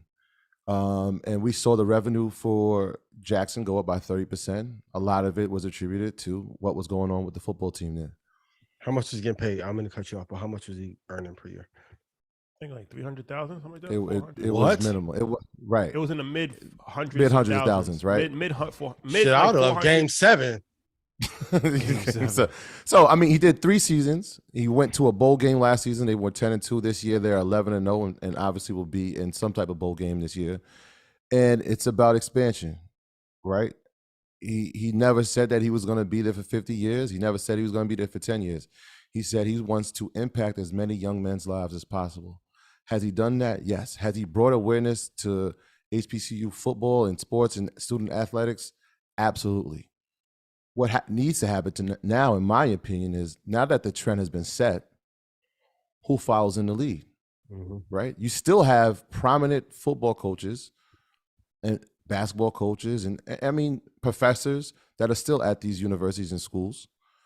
Eddie George being one who's in his conference. Shout out to Eddie George. I know Ray Lewis is another athlete who is Hall of Fame talent that can do the same. Now that Ray Lewis? Yeah. What did he do? No, he's trying to get into coaching. Ray Lewis trying to become a coach? Yeah, trying to get into coaching. And so somebody he's lit the torch. Now who carries the torch, right? Because now Deion gets to do it at another level. Pac-12 is a Power 5 conference. The facilities are unmatched. It's not even comparable to where he was at. And if you looked at the press conference today, he said, listen, not only am I coming here, I'm bringing my luggage with me, right? I'm not hiding that I'm a black man. That's obvious. I'm not leaving the black culture. I'm bringing my luggage with me. He's bringing his son with him. He's bringing some of his staff with him. He's bringing the swag. And he's going to bring his expertise. And so it's a win for Deion and his family. it's a win for college sports because, I mean, were we watching HBCU football prior to this? I know I'm a diehard sports fan. I wasn't. But anytime they came on ESPN2, I was watching. I'm on Instagram. I'm watching. I want to see what's happening with Jackson State football. So I'm happy for him. I know some people in Mississippi probably won't be, and throughout HBCUs probably won't be. But that's okay. That's okay. It's now somebody else's turn to pick up the torch and bring as much attention to the sport and to these schools. And hopefully some of the alumni from these schools will come back and look and say, look, he can do that for their school. Who's going to do it for ours? And what are we doing for ours? Because a lot of prominent people that have graduated from historically black colleges, they need y'all to come back. And he said it on the episode, we need y'all to come back. We need y'all to help because it is in dire need of help. So it's one story, but it shouldn't be the only. What is he earning now? As a person who lived in Colorado, beautiful campus. He got $30 million contract for 5 years, I think. And that's still underpaid. Yeah. Yeah. 30 million for 5 years. Nick Saban makes $12 million a year at Alabama. Dabo Swinney makes $11 million at Clemson. Like, go ahead. So this is an investment show. So let's just talk brass tacks around numbers. That is 100x return on investment. So what if Jackson State would have gave him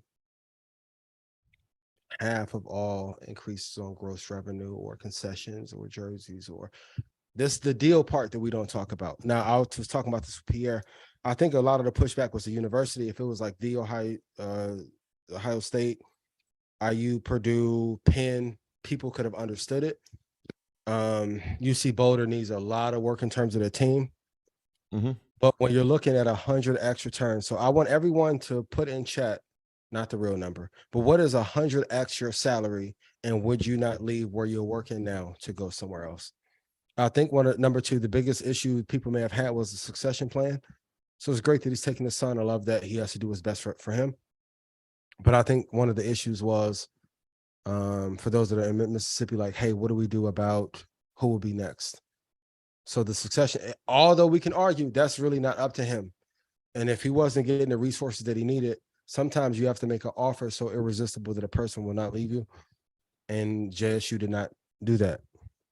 We also have to have the conversation is, do we want a limitation on the success of the people that are in our space or not? I still don't think UC Boulder was probably the best fit. Ultimately, I think he should do 2 more terms at 2 different schools and push really hard to be the coach of the Dallas Cowboys. Be a hell of a story, hell of a press run. For all you Cowboys fans, he's better than the coach y'all have now. Actually played the game at a high level. Actually is a big draw, right? So when you go to celebrity CEOs, celebrity coaches, they do bring a certain value to the table. I think the biggest issue is that it felt like he left us to go to Colorado. But it's really hard to argue with 100x return if people were not supporting going to the games, buying jerseys. Because that's why I say it's one thing to support online and Instagram. That's not a real metric. Support is actually showing up. Shout out to everybody in New York, New Jersey, Chicago, Arizona, LA who showed up to Madison Square. I appreciate you.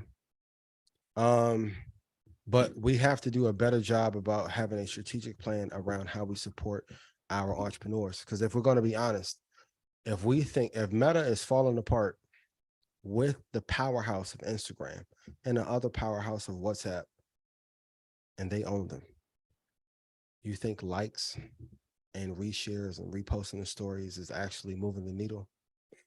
It's a vanity metric that does not matter. That won't even save the company that made it.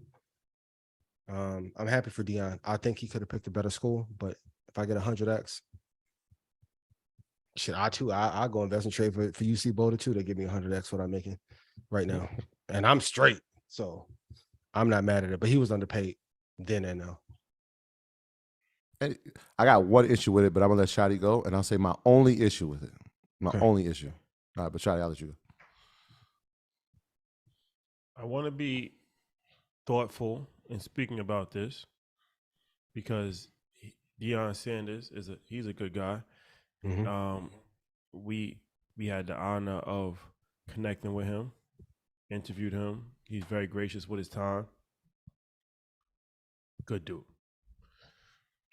And I respect the move because 300K? nobody's tied to anything forever. But I also am sympathetic for the plight of HBCUs.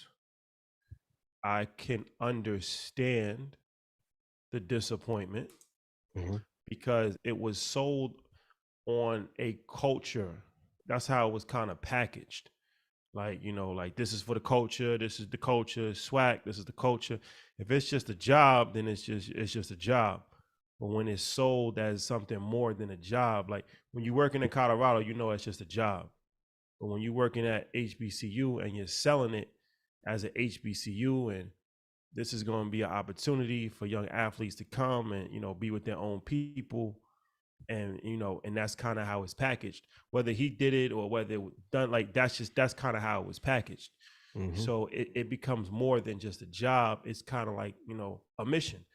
And it's not to say that he even signed up for it, but that's kind of what it ended up being, where he kind of had the flag for HBCUs. He's the most notable coach in sports right now.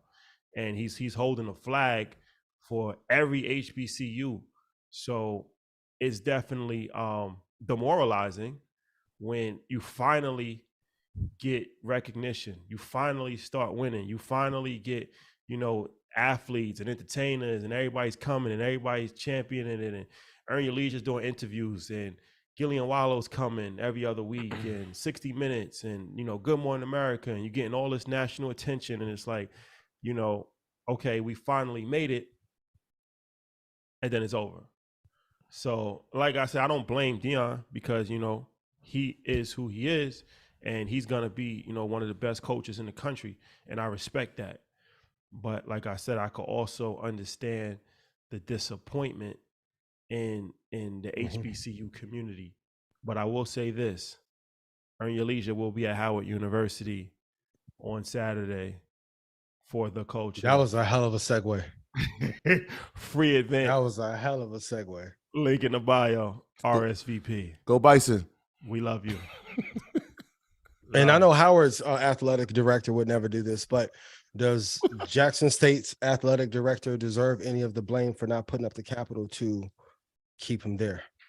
Secondly, the state of Mississippi deserves some of the blame for not figuring out how to compensate that school for the amount of revenue that they brought in. You got to figure, we were there, and he said it. You're talking about a state capital that still has dirt roads. It doesn't have all the facilities that they should have.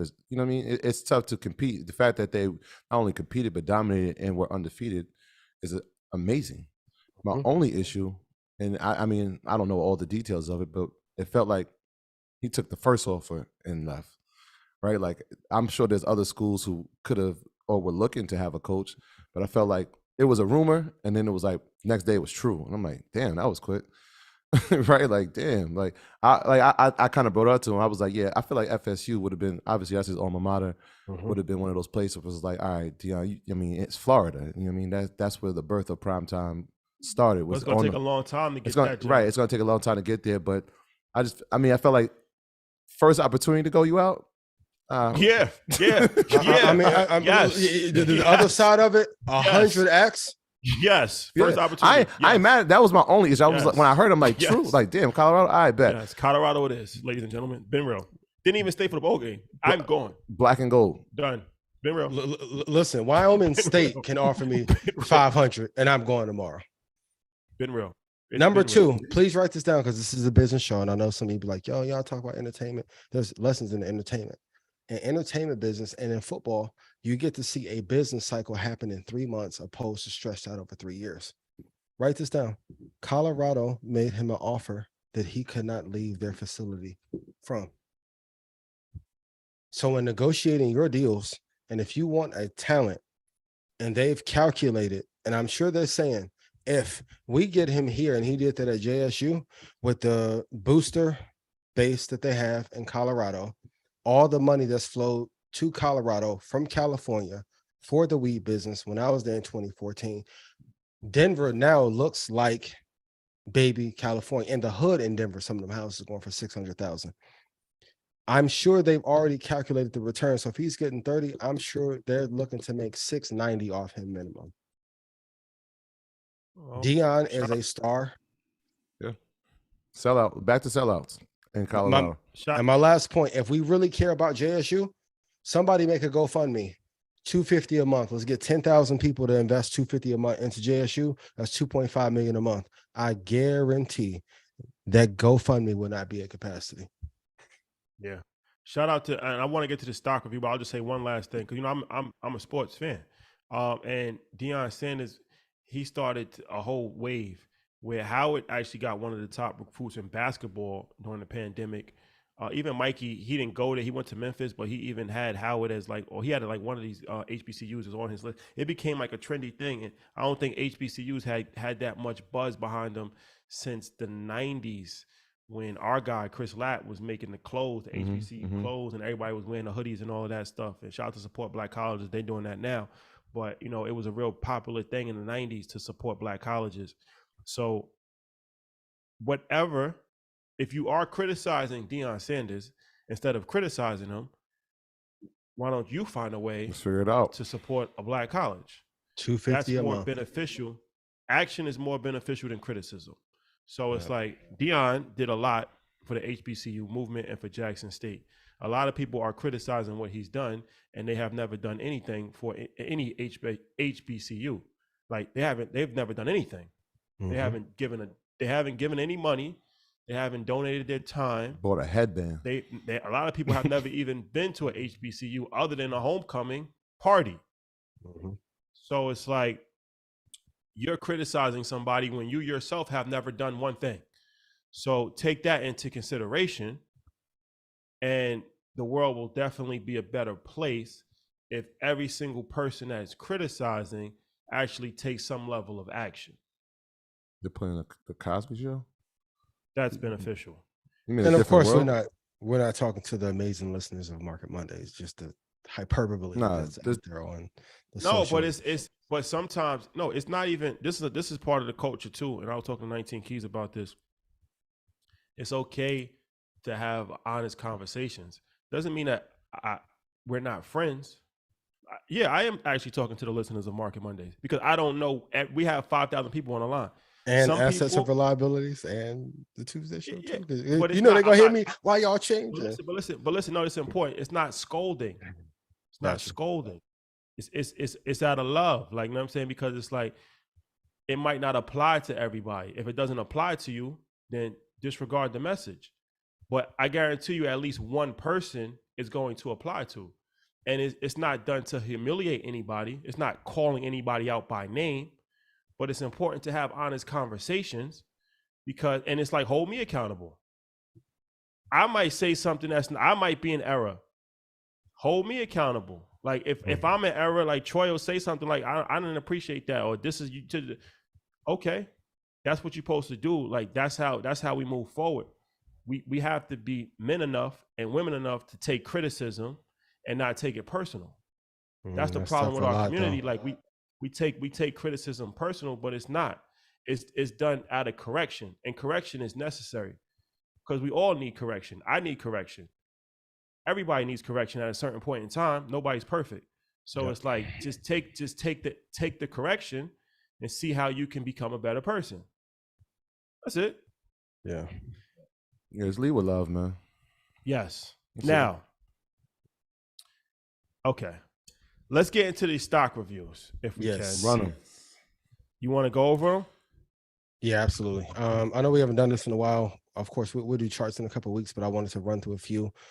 So let's start with Meta. I know some people like, hey, I see you at Meta more. Does that mean I should invest?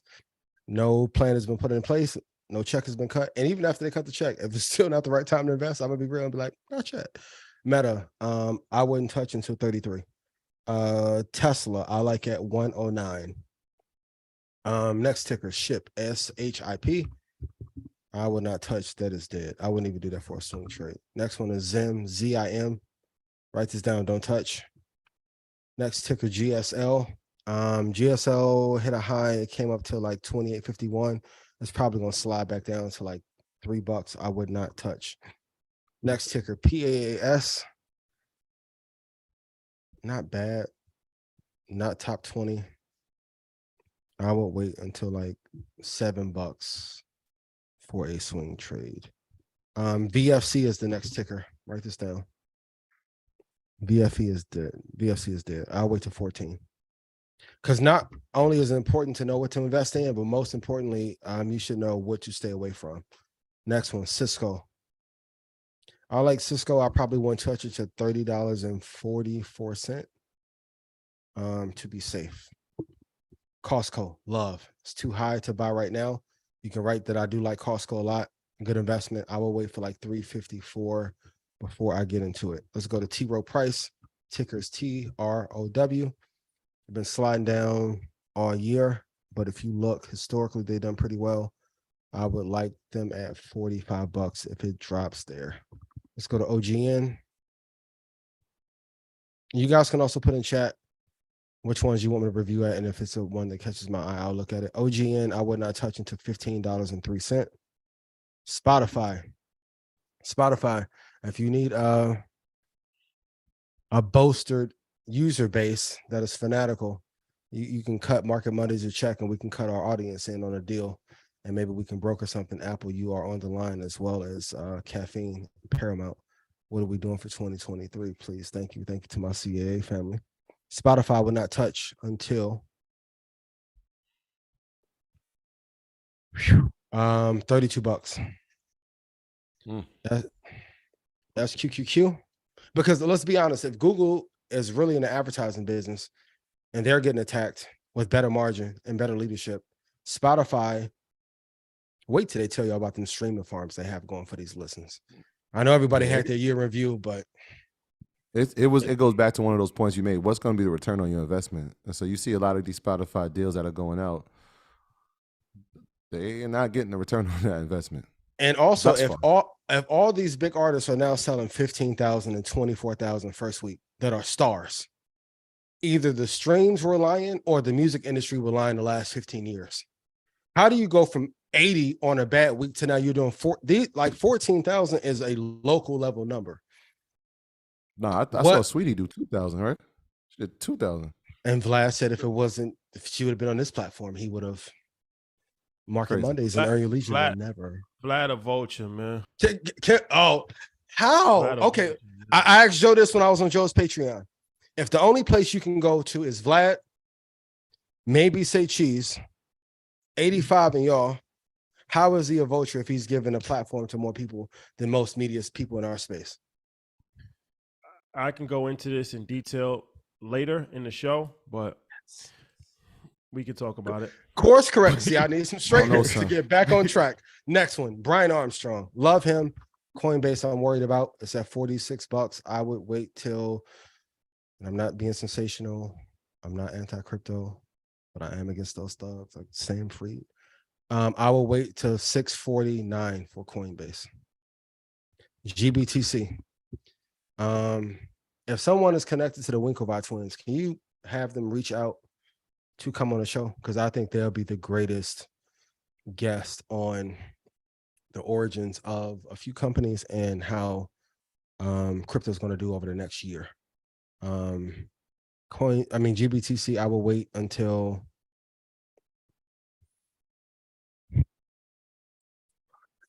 to $4 flat before I will look to touch it. The trade desk ticker TTD, I like a lot. I will wait till like $38.49. And let's go to eBay and then Target. Round out on some good news. eBay, not bad, honestly. Not top 20. eBay at like $28.86. I like all these are long-term holds. And Target for the long term, I like at $91.53. And I know somebody said Walmart. I'll look at that. Walmart, I will load the boat on Walmart if it got to 118. But in the interim, if you need a shorter term price, 107.94 for Walmart. Walmart normally does great during a recession as well. And if I look at the chart, Walmart technically has not had a bad year since 2000. 9 and 10. They've done incredibly well post-recession, great leadership, great cost basis, amazing in the retail space. And that is it. What happened with Peter Tuckman and Josh Brown? Peter Tuckman and didn't see eye to eye. Oh, but it was a little mix up. They said something to each other? It wasn't. We want to talk on air because I love. I ain't even. I'm reading the YouTube comments and I wasn't. I think what happened to Josh on his show, Compound and Friends, he addressed him not being on Market Mondays Live, so I thought it would be a good pairing. Josh felt somewhat offended. Well, it wasn't like return on time. I don't want to say what Josh is in New York, but it is a trip to go down to Madison Square. He didn't think 15 minutes was enough, which is something I do want to talk about, like in terms of length of format. We'll talk about that privately. But I think there were some signals crossed, and Josh wanted to make sure he didn't come off as a bad guy for not doing it because he was feeling like, yo, was I the bad guy to not show up? And I know everyone was saying, and I appreciate everyone who came to Market Mondays Live and was like, yo, I wanted to get more information from you. You're going to get all that and more when we get the email list from Ticketmaster. If you ever seen what's going on with Taylor Swift, Ticketmaster is not the swiftest, no pun intended, on getting certain information out to you on the business side. But when you have a guest like Don Peebles, who was given a real blueprint in real time, you have to give them more time. Like Don was going crazy. But there was just a little mix up on format, who was going to do what, who was going to talk. But definitely for the next Market Monday Live, I want to do like 90-minute segments for people like Peter and Josh and Don if they are of that. I just got it because they said your name. They said Rashad didn't call. That's interesting. I actually spoke to Josh Brown 4 times. Oh, well, you're saying he did say you didn't call him back for 3 days. I have no idea what he's talking about. I don't know. Love. FaceTime Josh Brown. I'm just saying. But I don't know. I just feel like, if you don't want to come, then that's cool. But 15 minutes, I mean, I don't know. Don Peebles, he's a billionaire. He came on. We extended his time, but he came on for 15 minutes. It was worth his time. Conflict resolution is the number one thing. Love. I want everyone to focus on for 2023. I'm doing it myself. Maybe it's been a misunderstanding. Yeah, misunderstanding. I'm sure.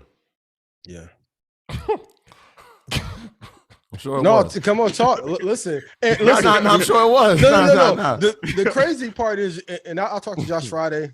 I think Josh is here. I may meet with Josh tomorrow. So like I'll put us on FaceTime. But if you want to go crazy, you can always. No. That was the end, yo. No. I'm sure it was a misunderstanding, and I'm sure it can be straightened. That's all. I didn't know he said his name though. No, I love Job. I'm just not sure. Listen to that. It wasn't in a malicious, because if so, I would have told you. It wasn't that. Okay. They was just asking what happened with the Madison Square. Now, when I see Troy get defensive, that's when I get. I never want to see Troy upset, yo. We don't. I can't. They said his name, so when I see Shotty's name, obviously my ears get a little more heightened. Like that's, you know what I mean. So it's a little different, but it's all. I'm sure it's nothing. It's all good. No, I would tell you if it was bad. It wasn't nothing malicious. They like, how pre-pod. Well, we don't do it, but like pre-pod, you'll start rolling, and then you'll put the pre-pod part out. I'm sure y'all pre-pod takes, and Jersey was fire. Can't wait for that. Y'all to tell about anyway. Shout out to the whole team over there. Anyway, but they was just rolling like, hey, what happened with the Madison Square thing? It wasn't malicious though. So yeah, all right, yeah. Shout out to Josh Brown, man. Shout out to Peter Tuckman. Yeah, and shout out to everybody that was at MSG. Legendary night. I tell you that much. Sold out. Yes. Show. Floyd Mayweather, Peter Tuckman. Don Peebles, DJ Sus One. Yep. Oh man, Mouse Jones, Troy Rashad.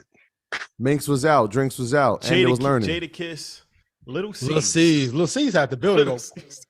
Yo, that was a nice set. Nice set. Little C's went crazy. Nice set. Pause. Shout out to Jadakiss, man. One of the greatest. One of the greatest. All right. Speaking of Jadakiss, amazing artist on Bad Boy, one of my favorites next to Biggie.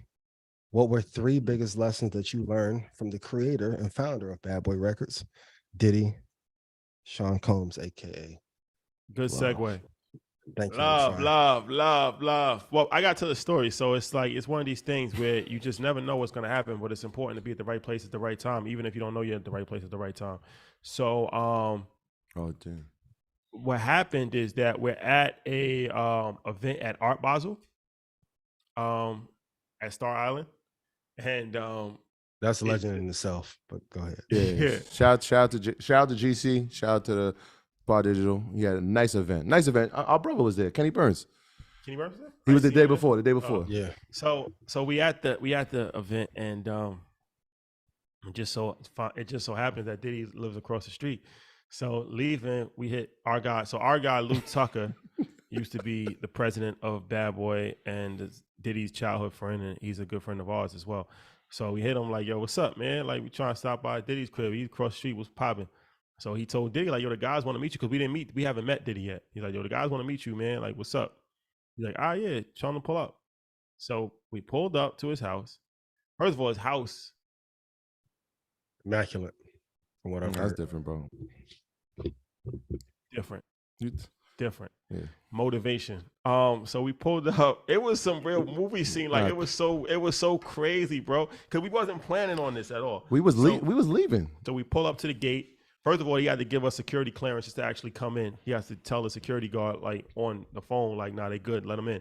So let us in, and we walk past the whole estate, and then we go to the water, and he's at the water with Tariq, who I believe is the head of Combs Enterprises, handles a lot of his business operations.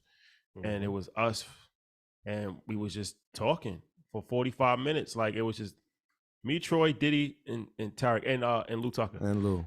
And it was just us and Jose, as he now know. and Jose. Shout out to Jose. A few other people like in the background, but we just playing music and just talking. But the crazy thing about it is, like, just listening to him, and this is Diddy's a billionaire, right? Like, he's actually a billionaire, and just the way he's tapped in, he's like, "Yo, like, I need to learn about Web 3.0. I need to, like, y'all got this. Like, we need to collaborate on this. Like, we need to do this. I need to get better at this. I need to get more infrastructure. I need to do this. Like his brain is like racing. Like, he's like tapped in. Like, yo, this is what we got to do. Like, what's going on? Like, what y'all seeing? Like, asking us questions. Like, yo, what's your background? Like, what were y'all doing before this? Like, getting information from us. Like, and it's just like, you know what I'm saying? Like, you would think somebody on that level, it's just like, full of themselves, gonna be talking about themselves, Like, he literally, like, asking us a bunch of questions, like, what's going on in the space right now? Like, yo, y'all got it. Like, I'm paying attention, everything y'all doing, Like, it was just like a real interesting conversation. Like, we talked about advertising, we talked about marketing, we talked about investing, we talked about so many different things. Over the course of that probably 45 minutes that we was with him. Yeah, I think one of the things that, like, a couple of things stood out, man. But when he was talking and he was just like, "Yo, y'all the outliers. Like, y'all did it. Like, y'all really did it. You know what makes y'all great? Y'all made the everyday person really believe they could become millionaires and billionaires, and they doing it. And that's what's so special about y'all." And it was just like, I'm listening to this guy, like, we look at him like, I know, Shaq, we've been calling, like, that's Black Caesar to us. Like, that's Puff. And so the fact that he's acknowledging the things that we've been doing with our community, it was astonishing. But the next thing he was like, look, let's do something right now. I'm like, what? He's like, no, let's do something right now. I'm like, yeah, we got the paperwork. He's like, no. You own your platform, right? We're like, yeah. He's like, I own my shit too. Let's do it now. Get your lawyer on the phone. I'm like, yo, this is really happening? Like, Excellent right now. Speed. Yo, and I'm like I'm hitting Amy up. Like, I'm like, damn, like, what? I'm like, yo, she didn't hit me back yet. He's like, all right, well, maybe we ain't doing it today then. It's just like, then we got into another conversation, and this is what was so powerful to me. Really quick, for the audience, I have to ask, Yeah, do you go with your gut and wait for the lawyer to clear it, or do you say, that's Puff, let me just push it through? Nah, she had sent it to his team. It was like a back and forth, and it was like ping Gotcha. pong. So it was like their turn. but they didn't get it yet. And so she did respond though. So we Gotcha. got that got taken care of. But then he started talking about where he's at in life right now. And that was just like interesting because he sees the game from a different landscape, right? And he's looking at it from up here. And it was, that quote that Jay had shared about Nipsey about being in places that he can no longer go and him being in places he hasn't been able to get to. And they kind of need each other. And he started looking at us like, yo, y'all the bridge that I need. But there's so many things at this level that he wants to share that he hasn't been able to because he's seeing things, right? It's like when you get to higher levels, you start seeing more barriers put in place. And we can see that, right? Even at our level. And you know what I'm saying? And he's seeing at his level and he's like, yo, but nobody can speak on it because nobody's been able to get to this level. Like we're just getting here. And so the fact that he's looking at us like, yo, this could be the way. Like this could be the way that we can share this information so that everybody can learn from it as I'm going through it. I mean, he even talked about his, giving back pledge. It was just like, yo, this is probably one of the illest hours of my life is happening right now. And so, man, shout out to listen, I know it's fire. Shout out to love. Anybody who followed Troy, like Earn Your Leisure page to go first, then Rashad, then Troy. Troy put up everything right away. I said, oh, that's love. I know what this is. That's love. This one of them ones. When Troy get the posting. But the crazy thing about it is like, and just a small correction on what Troy said. He said we're out. He didn't say. So what happened was, I was telling Diddy. Well, I showed him the video of us paying homage to him because we paid homage to him and Nas at Madison Square Garden on our intro with the Hate Me Now. We had the video playing. We came out with the Minx. It was all inspired by the Hate Me Now video. So I was showing him the video. I was actually showing him the video, which is crazy within it. So I'm showing him the video and he like, yo, this is dope. It's fire. So later on, and I was just telling him, like, we were just talking about inspiration. And I was like, how it's like each one teach one. I'm like, like y'all, whole generation of you, Jay, Nas, all that, like y'all inspired us. And now like we're inspiring some other people, like, you know what I mean? And then he stopped me.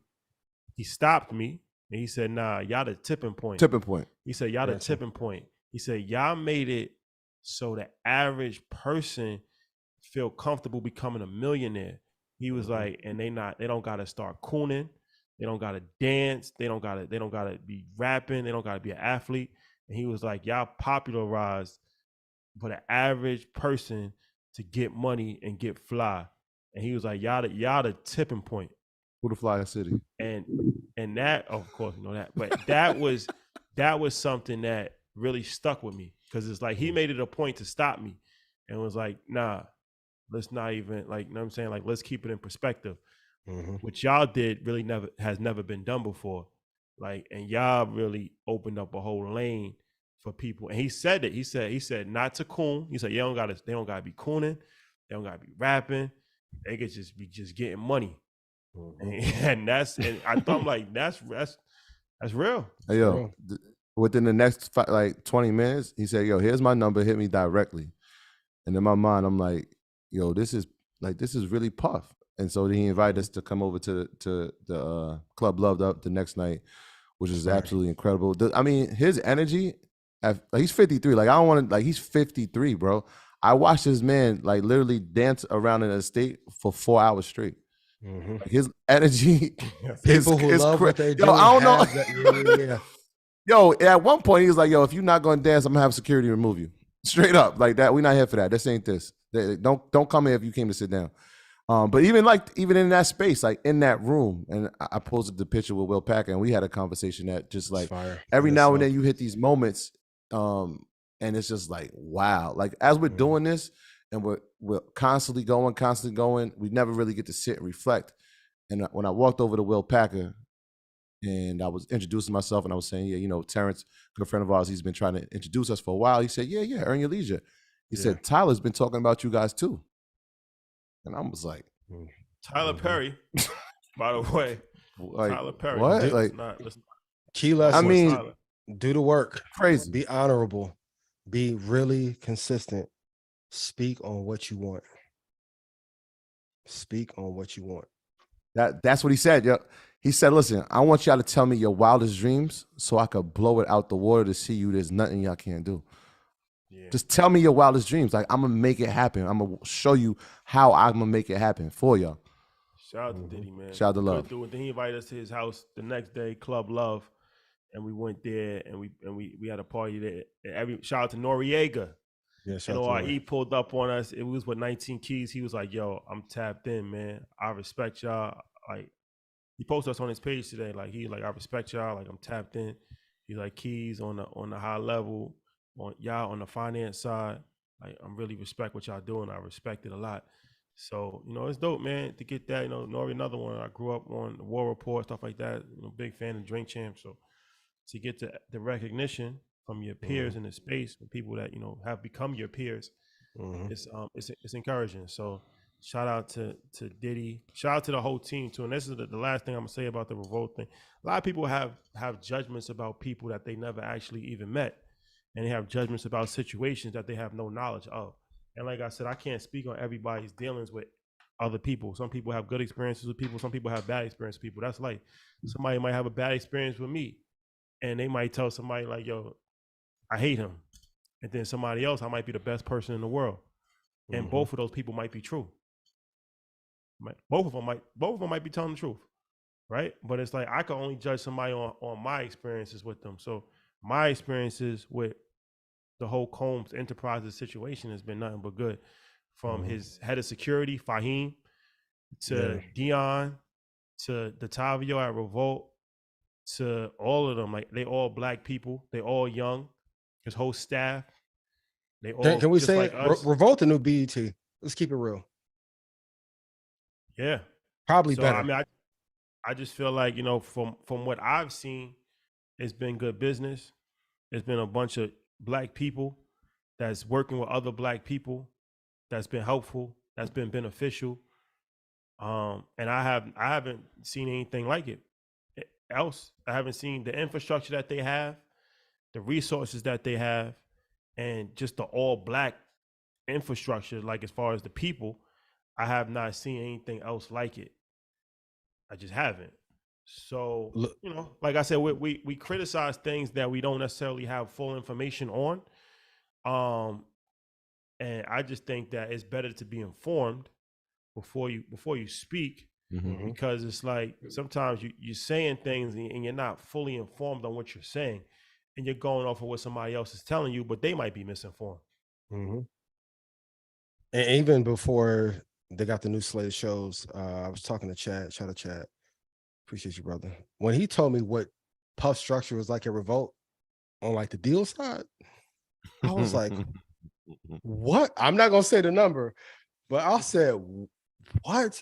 He said, imagine if he gets 15 more hit shows. That number was. He talked to us about some percentages on some other deals too, man. Shout out to him. New music on the way. Hey. Shout out to Diddy, man. Shout out to Diddy. Music sound incredible too. It sound incredible. Yeah. It was Speak good. on what you want. One of my number one things going to the holidays, and I'll wrap here. Number one, always ask God for what you want. And number two, my favorite prayer in holidays is, for those who are not for me, us, my friends, family, inner circle, please clear out who is not meant to be there. You'll be surprised when you ask God to clear out those who are not meant to be there and to give you what you want, how fast that arrives. You don't know who's going to advocate. Even for Peter, like, to wheel me around and take me to every station. Like I did FinTech TV, like he made him do an interview. I've seen Steve grab you all in the same way. Sure Love's going to do the same thing. I think every person on earth is going to get maybe 2 or 3 angels to help guide them. I will say this is a person who has made this mistake too. When God reveals who should be in and who should be out, you can't ask for the prayer to be answered, then you don't listen.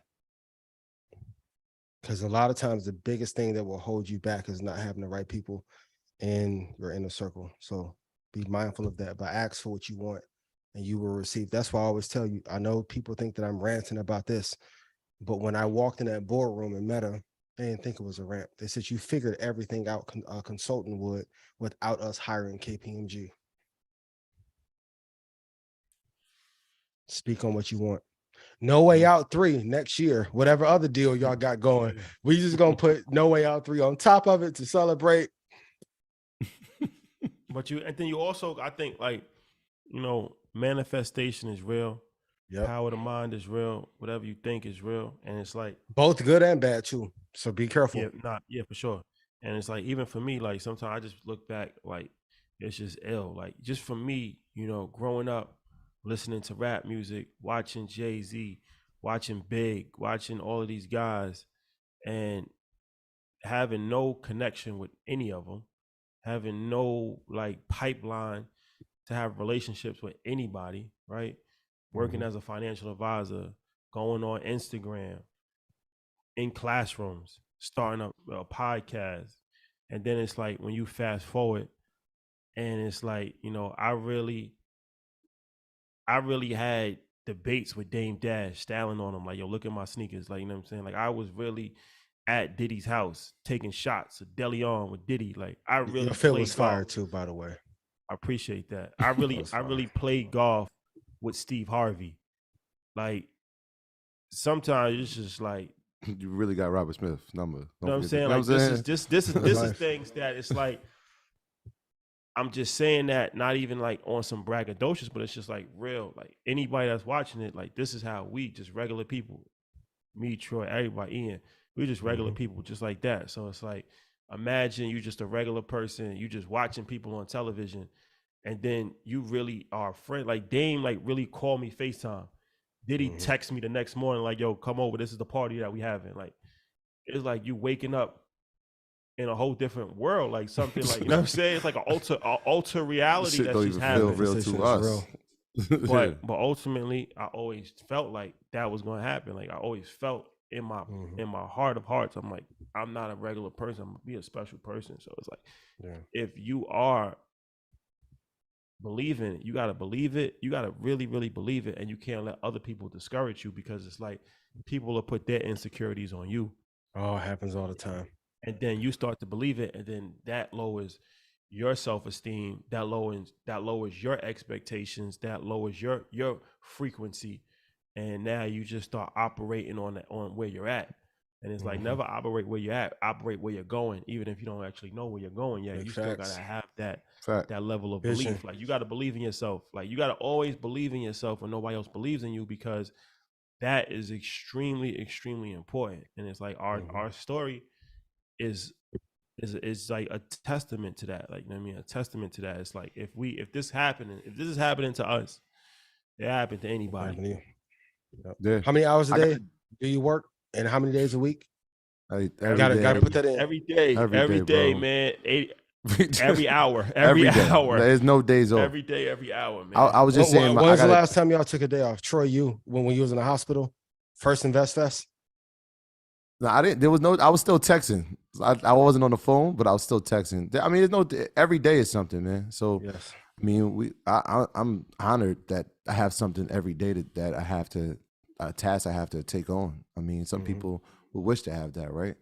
It's very honored. Like I'm honored by it. Like I got a DM after the Bloomberg thing. It was dope. It was like one of my former students, their mother, DM'd me like, yo, they were like, the gym teacher's on Bloomberg. And it just hit me like, from their perspective, that's what I was, right? They never could see where I was gonna go with it. But like, I'm like, yeah, he was on Bloomberg. He also was on MSG, and now he's having DeLeon with Puff. Only thing next is Jay. So and it's only it's not as there's no limit to it. Sky really ain't the limit, and like you really just have to walk in your path. Like that's the illest thing, right? When people walk up to us and they want to take a picture or something like that, it's just like they're always humbled, be like, yo, you guys are really real people, like y'all so down to earth. And I'm like, what else would we be? Like we are real people, and we come from humble beginnings. Like we are the everyday person. Like literally their gym teacher is on Bloomberg. Like those kids, like that's what it is to them. So it's ill, like you said. Like, and now you financially get them in shape. Talk that talk. Don't let nobody belittle. And the other major key in this is always understand that it's always through the grace of God, because at the end of the day, no matter what your religion is, I feel like you got to believe in somebody that is higher than yourself, because that's going to keep you humble. If you feel like you're the highest person and nobody's higher than you, then your humility starts to become out of whack. And that's when you start to lose yourself. And I feel like for us, like, you know what I mean? Like It's easy to stay grounded when you understand that anything can happen over the course of a day. Like your life can change in any direction. So it's extremely important to understand that, at the end of the day, like we just do our best, but ultimately, you know, God is in control. So it's important to understand that. And like I said, whatever your relationship is, I think you gotta have a relationship to understand that, there's something greater than you, and that'll keep you humble, because if not, then it's extremely easy to lose humility. And once you lose humility, then that's when everything starts to fall apart. Yep. It's very easy to do that. It's like even Timberland was telling us, it's like a lotus, like the lotus flower room. Like you get into the room, you get into these rooms and everybody's partying, everybody drinking, and then it's like before you know it, a week is gone, 2 weeks is gone, you spending money. Lost your way. You got a lot of different, women and stuff like that, and then it's like you just wake up 6 months later, and it's like, what happened? You lost your money, you lost your family, and it's like you didn't even really realize it because it felt like 60 seconds. 60 days felt like 60 seconds. So it's very important. It's like when you're on your ladder of success and you're climbing your pathway to success, stay grounded. Even when you're at the highest level, make sure you have a connection to the ground level. Never forget the people, never forget the struggle of the average person, and keep your humility at all times, because once you lose that, you're going to lose yourself. Yep. Love. God is good. Let me get some love resources real quick. Love. The Bond book is something that you guys need to read. The Economist is something that you need to read. The most important thing, culture code, and you want to see a lot of these principles in the companies that you invest in. And since 2023, the recession will be here and will be announced. The greatest trade ever. Jeffrey Green, Michael Burry, John Paulson breaks down greatest trades of 2007 and 8. So you then can turn around and make that in 2023 or 2024. And that's what I want to help JP Morgan, Citadel, Trade Moss, Piper, Morgan Stanley do. It's going to happen. And I'm telling y'all, look how crazy it is to, like I said, to put a plan together and all these things happen at one time. Got some bad news earlier today. Shout out Brand turned around. Hey, fund manager, I want to introduce you to. They got 180 billion sitting. I'll make the connection for you. I don't even know the person who runs the fund. Everyone put in chat, what are the 5 things that you want to happen for your 2023? Write that shit down. And write the big idea that you really want as if God will give it to you. Because I'm going to tell you this.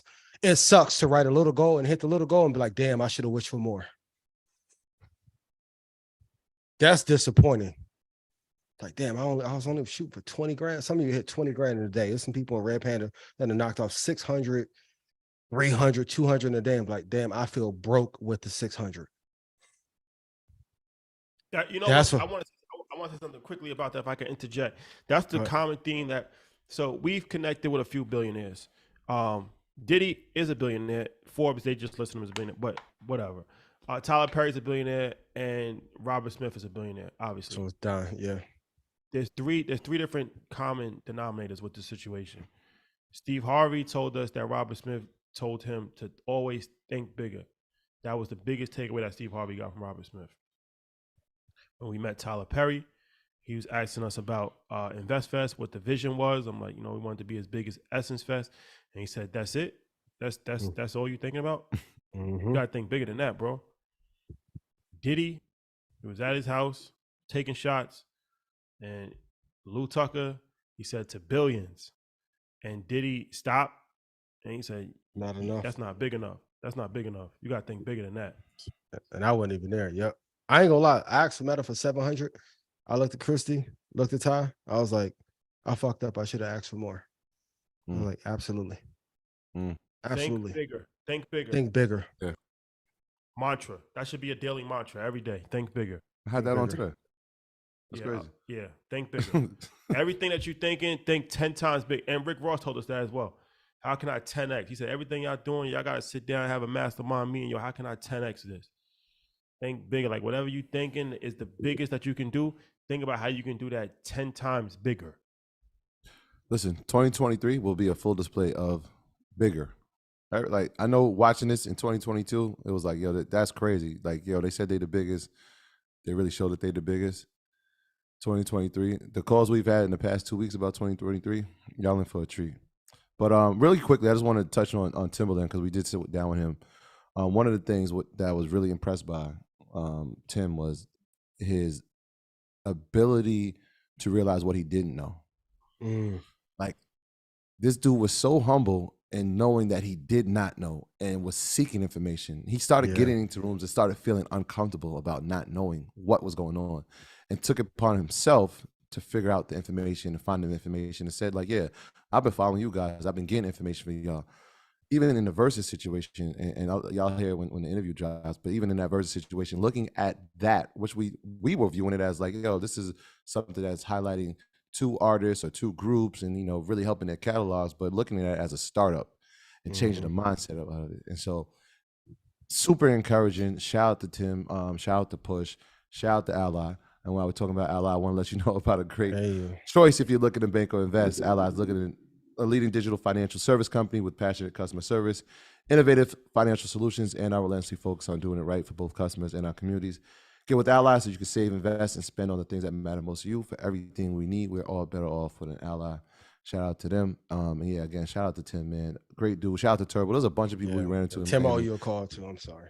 Yeah, it was incredible. It was incredible. A bunch of conversations, not even just like the celebrity that we ran into, but just the everyday people that were pulling up on us and telling us about their stories. And every time that, you know, my man, I forget his name, but he's like, every time y'all come to Miami, my business has grown 3 times. Every time y'all come, my business is growing, and it's gonna grow to the point where y'all gonna have to sit down with me. I'm like, yo, bro, I promise. Once you're ready, and people say like, yo, he's ready. The seat is waiting. The seat is waiting. It's waiting for you to come take it. So shout out to everybody in the 305. Yeah, we got some special things happening that we'll talk about probably next week. The week's not done yet. I know y'all don't do diner food, but after MSG, we went to the diner. And I ran into I ain't gonna say his name, but February, the thing. He was like, "Yo, man, good to see you." I said, "Word." Yeah, it's a good luck. I didn't know who he was. Hey, how you doing, man? It's an honor. Yeah, he told me he's out there. Speak to everybody you see on earth. I ain't know. Didn't know. Hey, bro, how you doing? You see the show? Man, I love the show. You saw Child. I'm like, he said, yeah, man, you know, I talked to Trevor Shot. We're gonna do it. I said, we are? Shit, can I announce it now? Let me get on Facebook. No, I know. That's same thing. He said, hey, hold up. But you can come to the crib when you go. Ian, that's just February. Hold up, wait a minute. There's some January things. Hold up, wait a minute. Man. Listen, man. World domination is the only. Sequoia, call me. Whoever president 2024, call me. Now. TD Ameritrade, call me. Apple, let's get this done. Balenciaga is officially canceled. I saw somebody on a plane with a Balenciaga shirt and hat. They was looking crazy. Balenciaga, you're done.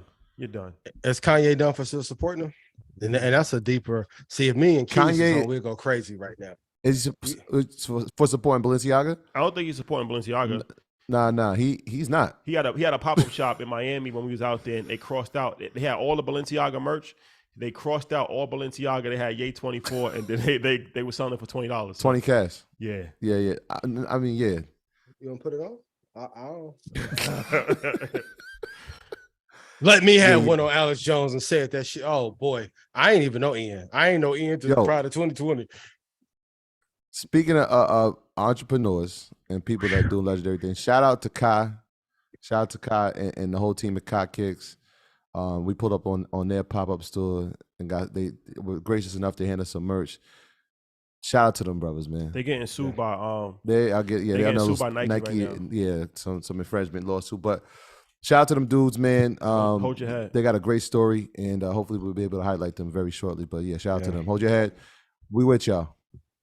Shout out Mike Amir. Shout out to my people in the Tilden houses. New York, I see the The Tilden houses.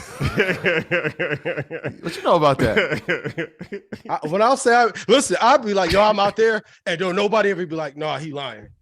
Nah. East Orange, West Orange, Tilden. Oh, I thought you were talking about the Bronx. I'm like, nah, I am. It's only one Tilden. Shout out to the people on 216th. Love is love, y'all. I won't do no more at 2 a.m., bro. They like, bro, we came in. It's Call of Duty at 2 a.m. You better go come teach early. Shout out to Barnes Avenue. Shout out to all of the before we wrap, big episode tomorrow. Irv Gotti, yes, legendary in the game, sold his catalog for $100 million. That's a lot of money, ladies and gentlemen. Shared the game on that. Talked about Tales. Talked about producing movies, all kinds of stuff. So that's a lot of game in that. And shout out to Chris Gotti, his brother, who's my brother also. That's my guy, man. Love Chris. A good guy. And then Revolt season finale tonight. As over liabilities. Shout out to Derek. Shout out to Pinky Cole, dynamic duo that's killing the game right now. Mm-hmm. And once again, Howard University will be in the building Saturday. It's not just for college students. It's for anybody. It's open to the public, but it will be at Howard. And how we did that, so we're booking a venue because we do these real estate events every couple of months. And we're booking a venue. And, Matt was looking at, Ashley and Matt, they were looking at like the marquee, like the Marriott and all this, charging us a whole bunch of money. And I'm like, look, why don't we in DC, like, why don't we do it at like a church or a community center? And then I'm like, why don't we do it at Howard? So call my guy Chris Latt. Shout out to Chris Latt. Connected the dots. I'm like, why would we pay Marriott an arm and a leg? If I'm gonna pay anybody, we'd rather pay support HBCUs. We'd rather pay Howard. So, and it's a legendary situation. Now, that's doing it at the Marriott doesn't mean anything. Shout out to Marriott, no disrespect. But I'm just saying it doesn't mean anything for the culture. Like doing something at Howard University actually means something. It's pretty profound. So we're gonna end the year with a free event at Howard University, real estate expo, all day education, surprises. You know how we do, but you must RSVP. Very important. Go to our website, click the link, RSVP, get there early, have your notepad out. Be ready to network. Love is love. Yeah, I like Marriott at $91.68 too. I know this is an investment show, so y'all shout outs be forever. We got to shout out. It's on X 9168 Marriott. There you have it. Long-term hold. Real quick before we go, we there's a few birthdays. Obviously, Sean Carter, the greatest of all time, his birthday was yesterday. But I want to send my prayers and thoughts and condolences out to Sus. I know we mentioned him. He was at Market Mondays live at MSG. His father passed away, so condolences out to the Sussman family. Yeah, man. Everybody stay strong. Yeah, stay strong. A lot of people have lost people over the holidays, so we just want to spread our love and share our thoughts and prayers and condolences out to anybody that's lost one, and always encourage people around this time of the year. It's one of them times when depression sets in, man. So reach out. Call your people, reach out to your people, text your people, just check in on everybody, make sure everybody's good, and spread love. It's the EYL way, and it's the American way, it's the world way. So shout out to everybody that's doing that and continue to do that. And we're gonna do our part, so y'all do y'all's. Ally, we had an activation with Ally at Art Basel. There was a lot of financial activations at Art Basel. Meta had an activation. Shout out to the good people over at Meta. I think Bored Ape Yacht Club might have had an activation. Yeah. A lot of people had activations. I guarantee you nobody had a line 4 blocks long. Only we did. Ally. Or TD Ameritrade. Keep that in consideration. Or Vanguard. Nobody has had a 4 block line in or Art T. Rowe Basel. Price. Not one company. Not or one Apple. Financial company. Nope. Microsoft. Or anybody. Name them. You name them. Houston. Shout out to the trap. 97.9 in the box tomorrow. The Street.com interview with Peter and Ross Mack on Wednesday. And I'll be back on Exchange Wednesday and Thursday. Ross Mack. Shout out to That's Ross. my guy. That's my guy. Ross solid. Ally, I love y'all. Come on. Vanguard, what we doing? I know I done sent y'all at least $2 billion, and I ain't got a check yet or a pen. And you cannot receive inducements for ETFs or indexes or futures in NinjaTrader. But whatever we lost, I'm gonna make sure we make it back in 2023. That's good. Love. Peace.